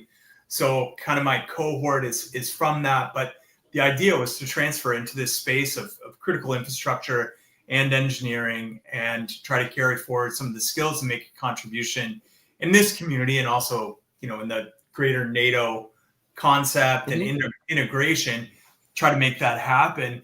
But the challenge that we found is that there was a massive backlog during COVID.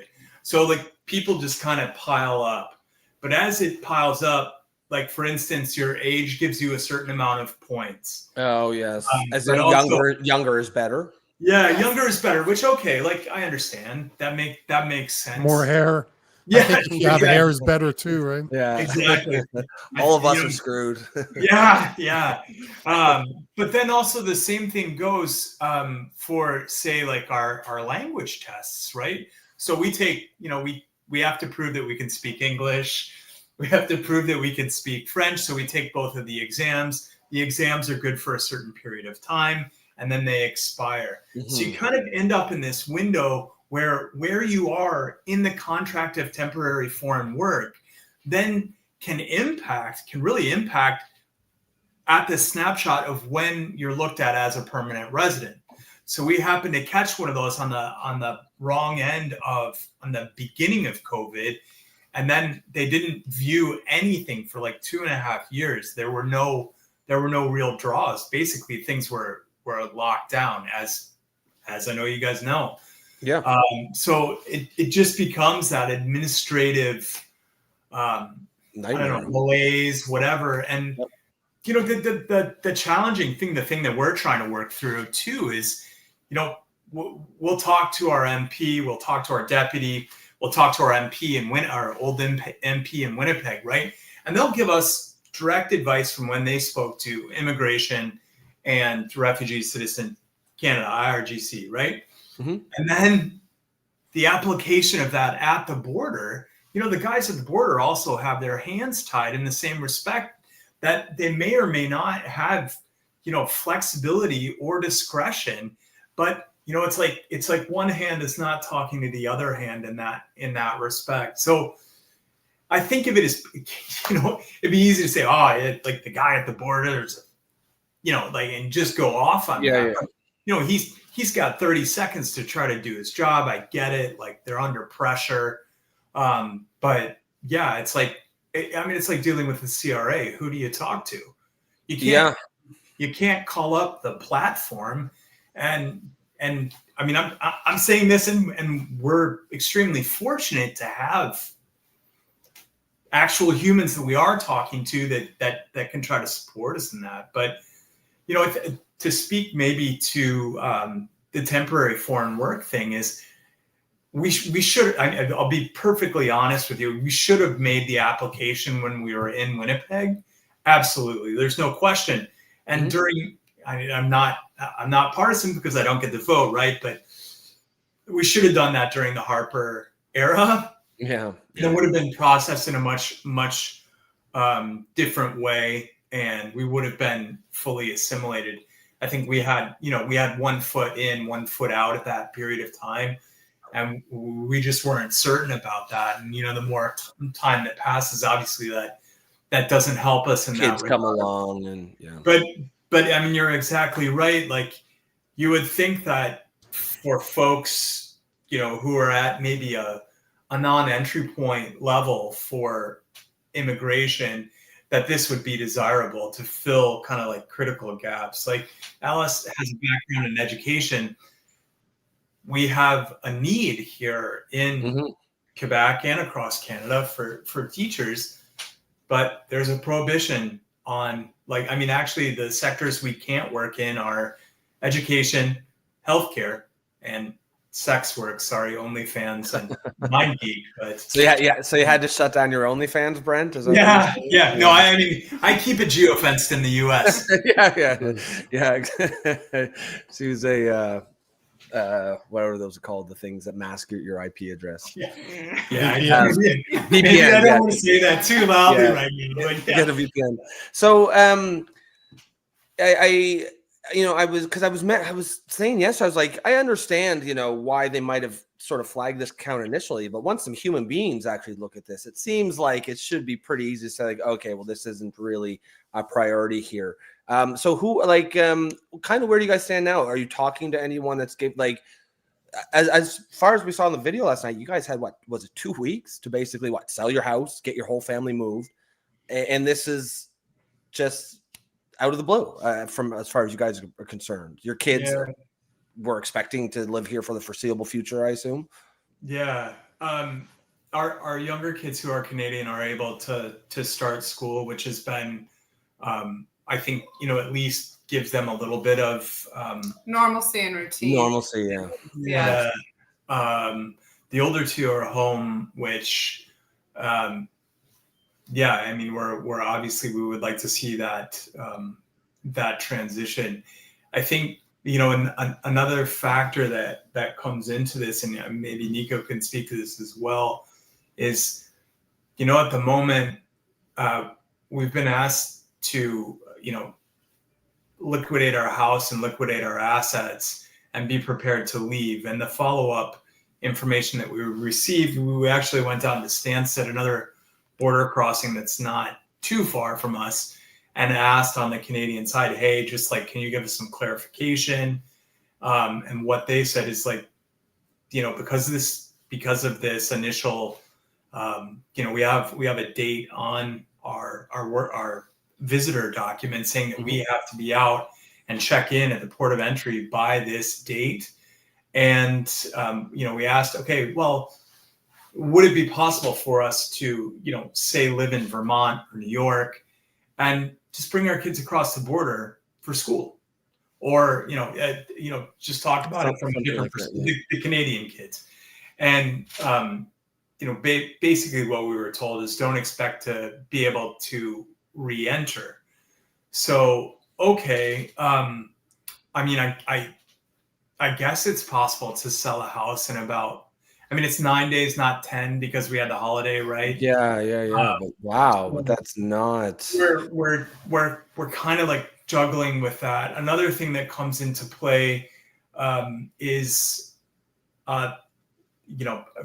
for more than legitimate reasons, the government will hold between 35 and 25 and 35% of the total sale of our house for a period of up to 24 months.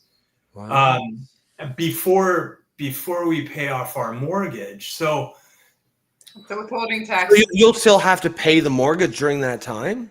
Yeah. Wow. Well, I mean, we can terminate and pay off the mortgage, but they're still holding that with. But you can't use the money from the sale of the house. You have to come up with it.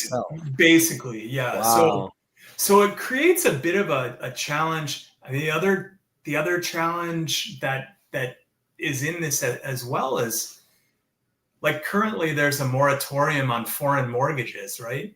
And this also applies to Americans. So, I don't want to give talking points to people in the negotiation between the two countries, but it is not the same with regard to how things work for, say, a snowbird. Like, yes, they would have a withholding that's similar. That's a negotiated part of the Canadian, Mexican, United States treaty, but yeah, the moratorium is a little bit different. So let's say it was an administrative error, but we had to make this choice within 9 days. We have to try to liquidate. Yeah, and then you get word 2 weeks later. Oh yeah, no worries, you guys can stay.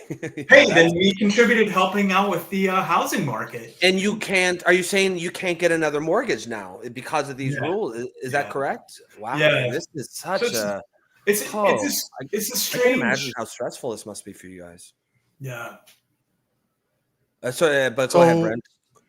So go, Nico. You were talking about the 6 months, and again, as I spend most of my half of my time in the US, you need to be out the country for at least 6 months. That's why you have a date. You have to leave by a certain day. Last time we were there, because we've done it for 4 years in a row, and now they're like, okay, you really need. We had a date last time when we entered the US. They told us by this time, it was sometime in April, you have to leave. Mm-hmm. So you have to make sure that you cross the border. So you guys are going to have the same thing. Yeah. But what I'm interested in knowing is, right now there are so many lawyers out there that specialize in this type of stuff. Like, there's a massive, what's the proper term? I'm trying to be politically correct, which I don't tend to be, but there's a massive mafia of Indian lawyers that will import, screw this shit. There's a massive mafia of immigration that will deal with the 40% of immigrants that we got from like coming a from cottage India every industry. year. 100, like college industry, temporary workers. They shove them in Tim Hortons. Right now, there's 281 listing on Immigrations Canada's website for fast food restaurant managers at $37 an hour, 74 grand a year, give or take. That's the average. So we have all of those people getting all the help that they can get. What are you guys doing? Do you guys have a lawyer? Are you getting any help? Yeah, because you guys have a house. Like, you have 2 kids. You said 2. It's 2 kids that were born here. 4 that were born in Canada. 4. So 4 that were born in Canada. So how does that not play in the balance? This is. I understand you guys messed up for 10 years. You guys got lazy. That's what it sounds like. You took it for granted. You know what? I get it. That's probably what happened. And then COVID hit. Then you really got screwed. But right now, there has to be a way for you guys to not have to go through this. If Indians can do it on Tim Hortons jobs, how's that not possible for you guys? You're hitting some really interesting elements, and I think that this probably we would don't say answer that. Don't answer that. We would say high morality rather than laziness, although in the end it comes to the same thing. But because we waited more than anything. We waited because we wanted to be playing by the rules, to not enforce a privilege that we didn't believe we necessarily deserved, that we were waiting to work through the system and to find an employer who was willing to sponsor and work with us on immigration. The wait brings us to our time in Quebec in 2017 and cycling through several jobs and then really starting to focus on permanent residency. So 10 years in, and then we get really screwed with the timeline of where those permanent residency applications just sat and expired on repeat, and brings us up to today, more or less, in which then we lost time in having contracts in Canada. We had contracts in the US during this time, which then negatively affects our ability to apply for permanent residency in this moment. And so I would call it high morality, but it doesn't really matter. Yeah, we weren't going to break the rules, so we didn't break the rules and we got thrown out. I know that you all have a sense of what this means around Montreal, but literally we had one attorney just tell us, like, I can't believe you're so honest. And the reality is, like, we take this idea of permanent residency and citizenship pretty damn seriously. Like, and you think, okay, maybe it's because we come from the punitive United States, but we feel like we have an obligation to follow the rules and to at least try to follow the process.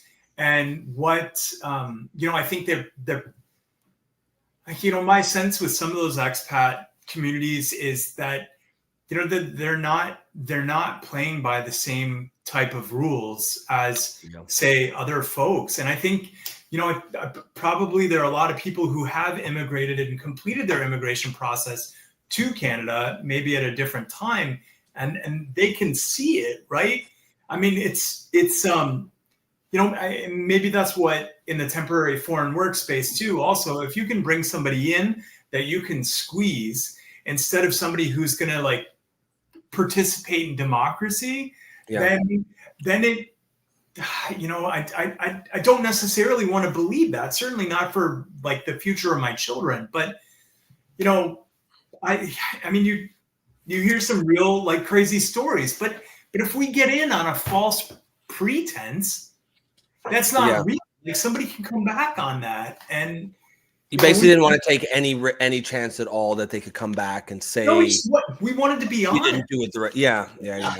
Like I've done enough stupid shit in my life. Like, yeah. And so it was more of a conscious decision than just sort of like it slipped through the cracks kind of thing, and a decision that you had made based on your sense of what was right and what was wrong, and you thought you were doing the right thing, and it looks like, at least short term, it kind of backfired on you a little bit. And what do they say? No good deed goes unpunished, kind of thing. Oh yeah. I mean, there are a lot of. I mean, to maybe speak also to what like Nico is illuminating. We have enough resources to play it straight. Mm-hmm. But if you've been brought in by people who are trying to exploit you, and look, I'm not faulting the people that are in this situation. They're trying to do the best that they can, mm-hmm. but the ability to extort that, like, that's real. And we've experienced that also. We have absolutely experienced that that's a point of, that can be a point of leverage. So it's like, you hear mm-hmm. some of these stories and you think like, and people are looking at it, but why can't it, outside of us, why,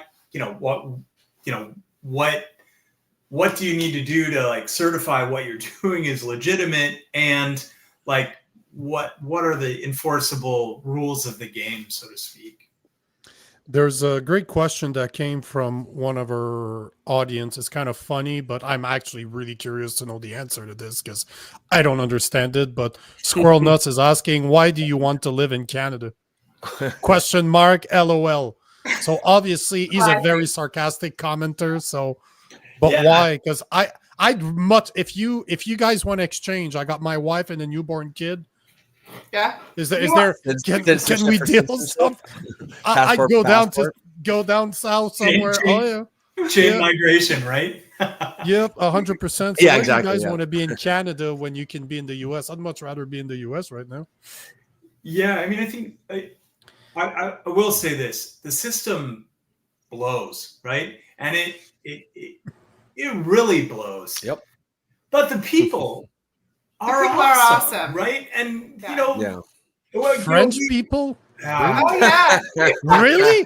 I'm French. What the only hell? an American. Okay, only an American would say that. We've never lived in Montreal, so we don't have that experience. Okay, there you go. Yeah. But our kids are fully integrated. Like the Francophone experience for our kids, and we're not Francophone by blood, so we acculturated. But the Francophone experience has been incredible for our family and for our kids and our welcome here. I want to think like you guys too. Like our kids have integrated with sport, right? Like and like it's just a universal language of putting in some effort and being part of a community and being part of a team and trying to give back a little bit. We appreciate the nationalism of Quebec also. Being Americans, like there's a lot about this culturally that fits still. So are you guys fully Francophone, like in the community? You speak, like I assume pretty much everywhere outside of Montreal is broadly speaking. Yes. So are you. So you're out there speaking French in the community. Again, exactly the kind of people that Quebecois want, right? They keep saying how, in fact, Quebec is the only province that has some control over its immigration policy because they're so adamant about people who speak French. And here you guys are with kids born here speaking French in a Francophone community. And it seems to me like you guys are getting an unfair deal. I'll throw it to Nico to close off. But my final question would be, do you guys have, I mean, I don't want to sound like, do you have hope? Do you have any hope? Is there anything that they've given you to think there might be something coming down, whether it's with regards to your PR or another extension? Or have you resigned yourself to sort of, okay? We have been lucky that like a lot of people around our community have really engaged the political system. And, since we broadcast to all of our friends, all of our acquaintances, our neighbors made connections with the press. We got on the news. Then we started getting more publicity within our community, which is only 10,000 people. There's a petition sent around with letters to send to RMP. And I think someone told me today when I saw them just in passing that there are 600 or more signatures and 600 people have sent letters to RMP on our behalf. The community support has been incredible. So yes, we have hope. We haven't heard anything yet to either way that they're absolutely, we have to leave September 8th. Or that we may get an extension. We did apply for an extension as visitors, but that's pending. So there's nothing. I mean, I think that probably coming out of the last 5 years, I would say too, like for the kids to, I mean, obviously, like we would not choose this, but for the kids to see a little bit of democracy in action. I think it is kind of important. And, I think we can appreciate this. I mean, you probably, you won't hear us on an interview, like slamming the United States. Like that's like, we're not going to like turn coat on that. And really, it's more for us. It's about being neighbors and being part of a broader community and trying to make a contribution and make it, like most families, just try to make it where you can, right?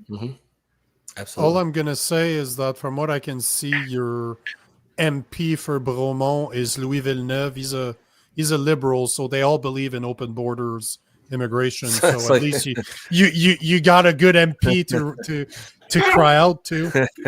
Sorry, Nico. I don't think he's going to try to kick us out, but we'll see. He's a backbencher, so I'm not sure. Yeah.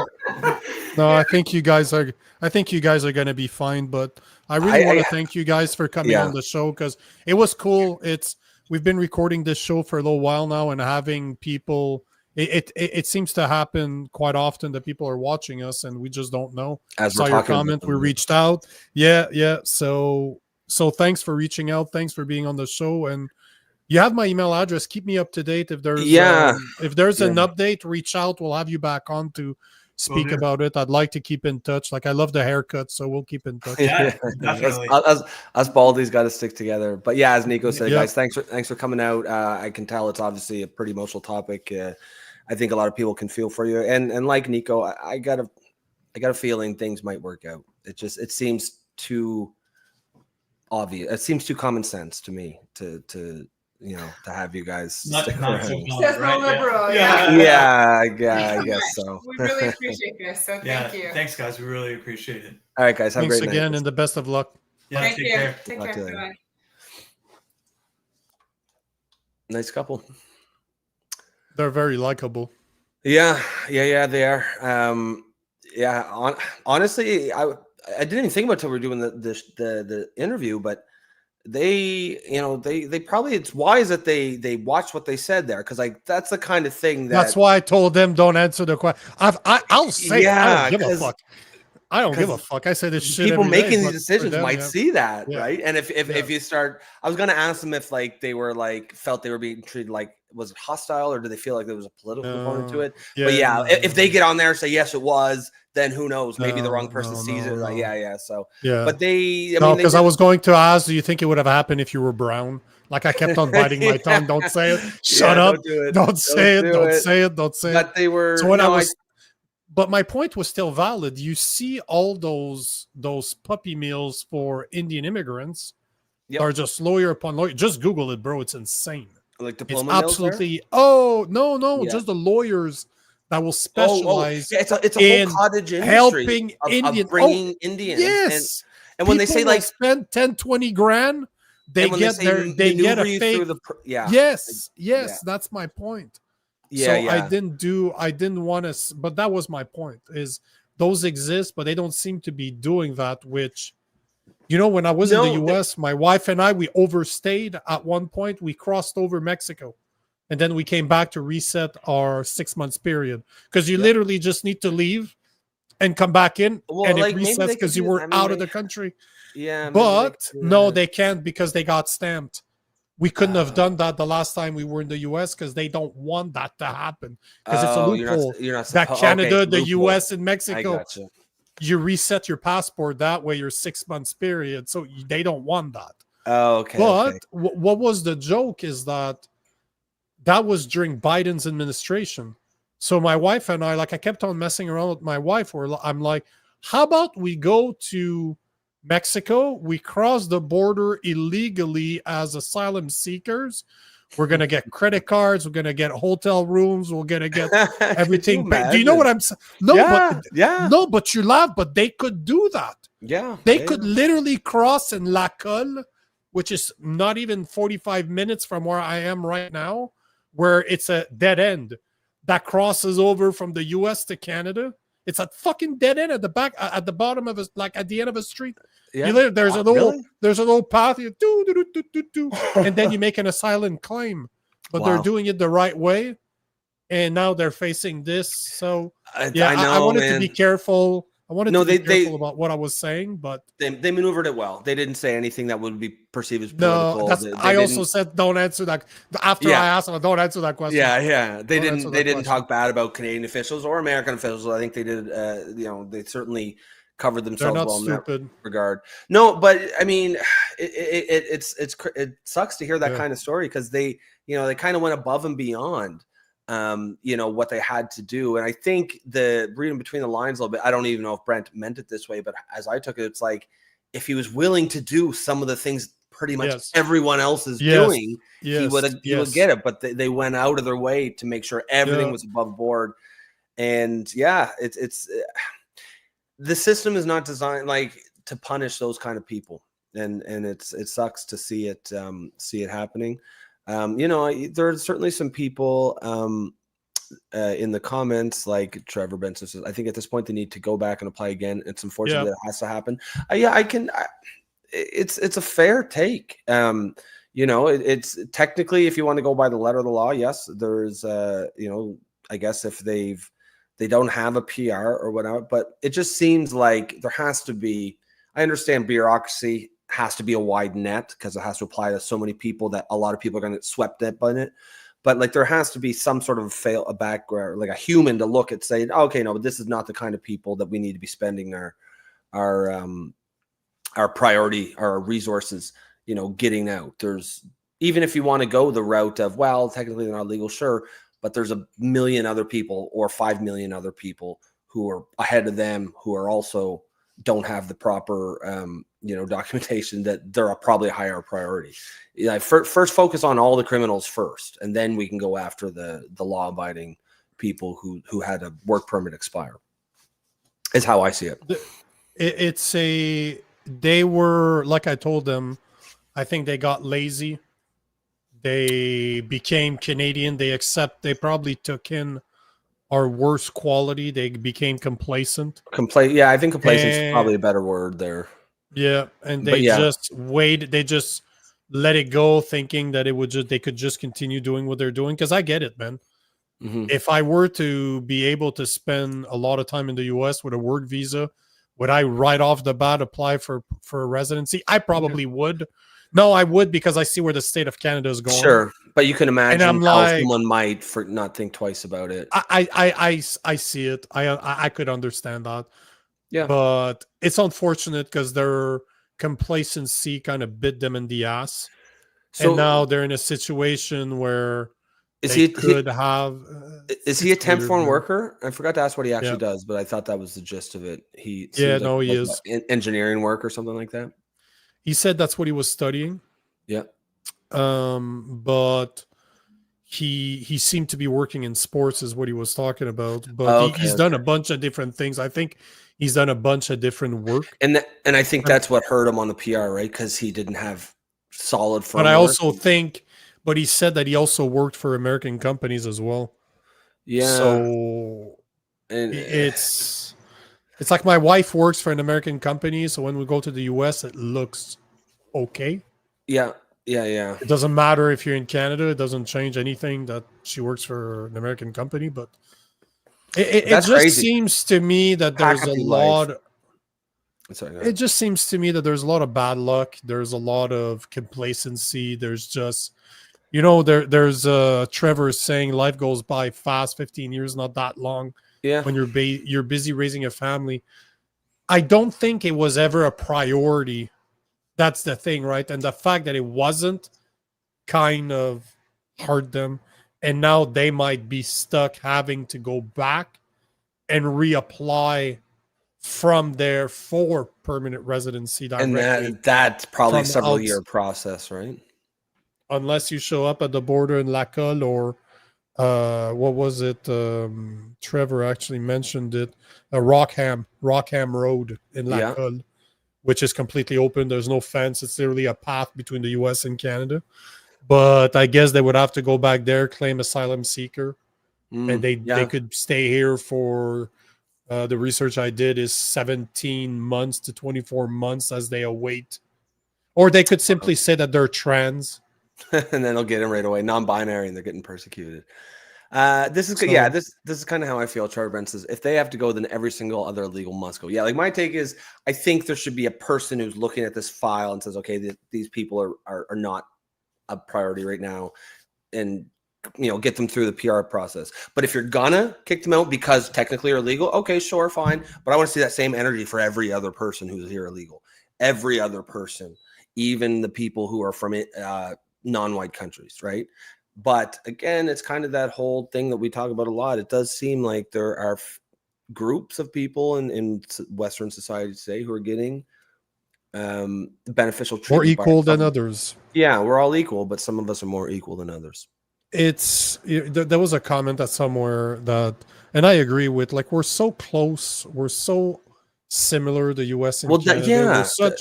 We're such in a weird, like, there's not a lot of other countries in the world, if any, where you have two such big countries connected, separated by two fucking oceans on each side, a massive body of water on top, and we have the largest natural border between two countries in the world. Yeah, outside of weather, There's not much difference between American and, like, if you drive it. I drove all of it. The only difference is that you're down south, you see desert. You don't see that in fucking Canada, but they don't see that much snow unless they go to Alaska. But Alaska used to belong to Canada, right? My point is that we're so close, it still blows my mind that there's not a process, an accelerated process or a fast track process that if I want to become an American or a permanent resident in America, get a green card, I should be fast track, as in I'm Canadian. We have the same value. I'm not there to change your culture. I'm there to change. I'm there to enjoy your country and become American. I'd probably be more patriotic. Me having a green card, I'd probably be more patriotic than 99.9% of American, because I know what it is not to live there, but vice versa is the same, right? Clearly they care about Canada. There should be a fast track for these type of families, these type of situations where they're here to work. They're not here to milk the system. They have a house. Yeah. Like, so they bought into the Canadian dream, whatever the fuck that means. Mm-hmm. But those are the type of people that, however they did, they messed up, no problem. You know what? Okay. If they have to go back and do it the right way, that's fine. I get it. But those people should be so fast tracked, because those are the type of people that we want. Though the 45% of fucking Indians coming, I'm sorry, but I'm not interested. Yeah. Like, you're never going to be able to convince me that the people that come from India, the Philippines, that come from China, that come from Nigeria and Cameroon, which are the top 4 places, are culturally aligned with our culture here. They're not. And then we have 1 to 2% of immigrants that come from the US, which are literally identical in culture. Arguably, I don't think you could get people that are more culturally aligned with Canada than Americans. And like, they're 20 to 40 times more people coming from India than from the US. How fucking insane is that? That blows my mind. Yeah. It's, I mean, I can definitely understand the argument that psychologically you almost forget that you're in another country. You know what I mean? Like, that you almost forget that you need, I mean, obviously you won't actually forget, you'll know, but like, it's not like if you were to move to China or Japan, you could learn the language, you could live there 30 years. You will never forget for a second that this isn't this is a place that you're a foreigner in, right? And that's not a bad thing. That's just how it works. I could understand, and just this closeness between the United States and Canada, the lack of urgency, I guess, because it's never been a big deal. You know what I mean? That kind of thing. I don't, they would probably have no way of knowing whether it is. When I was younger, you didn't need a passport like a DL. You needed a driver's license to go to the US. That was the deal between the two countries. Literally a driver's license. You didn't even need to have a fucking passport to cross the border. Bro, I crossed the border to the US to go fight Americans. We're 2 vans full of fighters. I'm driving the first one. It was during the Olympics like 12 years ago. I'm wearing a Canadian shirt because we just beat the Americans in the final at the Olympic. We won the gold. Yeah. You know what the guy at the border did? He started speaking to me in French. And we were crossing in Toronto. We weren't even crossing here. But this is how close we actually are culturally. The guy understood the joke. I did it on purpose. I borrowed my stepfather's original, like, official Canadian team jersey to piss off American. I did it on purpose. I did it on purpose because I'm an asshole. The guy thought it was hilarious, even spoke to me in French. That's the type of culture that we have between the two countries. How are those people not fast tracked? It makes no sense to me. Well, you would never know if you were talking to an American. You could get to know someone really well for years, and then they might tell you, "Oh, by the way, I'm an American," and it wouldn't even occur to you that was the case. Like, I wouldn't have imagined those guys were Americans. Yeah, that's what we mean by, like, I think some people are like, "Oh, we're not really alike. We have different politics." Yeah, but that's superficial shit. On a deep cultural level, you could pluck a Canadian from like a native Canadian from any city and put them in any American city, and no one would even know the difference. Outside of French people, some super strong French accent, because we like our Speedos and we tend to be very loud. Yeah, you guys are super gay. You can always recognize Quebecois in vacation spots down south. Oh yeah. They're the loud idiots screaming like morons. Those are definitely Canadian. Yeah, in the They're definitely from Montreal somewhere. Only North Americans who wear the Speedos. Everyone else, the rest of Canada and Americans will wear like board shorts or something at the pool. Yeah. But if you see a North American with those skimpy little Speedos, he's definitely Quebecois. Yep, he is. Yeah, so we'll pin it there. We did go a few minutes over, but that's because the interview went, I think, longer than any of us thought it was going to. But excellent. I thought it was really informative. I really felt for that family. They seem like a nice family. I still feel like something's going to get done. I still feel like somewhere, some bit of sanity is going to prevail. But yeah, hopefully it works out for them. And like you said, hopefully he gets in touch if they have some more to talk about. Something comes up, because I think I'd like to have him back. But yes, other than that, guys, we're going to put in it there. Hopefully you enjoyed this show. If you do want to support the show, if you support what Nico and I are doing, the space that we're trying to create, and if you just like a lot of the guests and interviews that we have, which is obviously a big part of the show as well, please consider subscribing. You can do that for the low price of $2.99 per month. Certainly you should be liking and sharing the stream. That goes without saying. That doesn't cost you a thing. Other than that, folks, we will catch you tomorrow. Same time, same channel as always. Well, I guess it's same time tonight. We get it. It's fine. Yeah. It's too late. It's too late for that shit. I got to go to bed. Oh no, it's you. It doesn't matter. It's noon or it's 10 o'clock at night. Yeah, we gonna do it. Let's do it. All right, guys. Peace. Bye.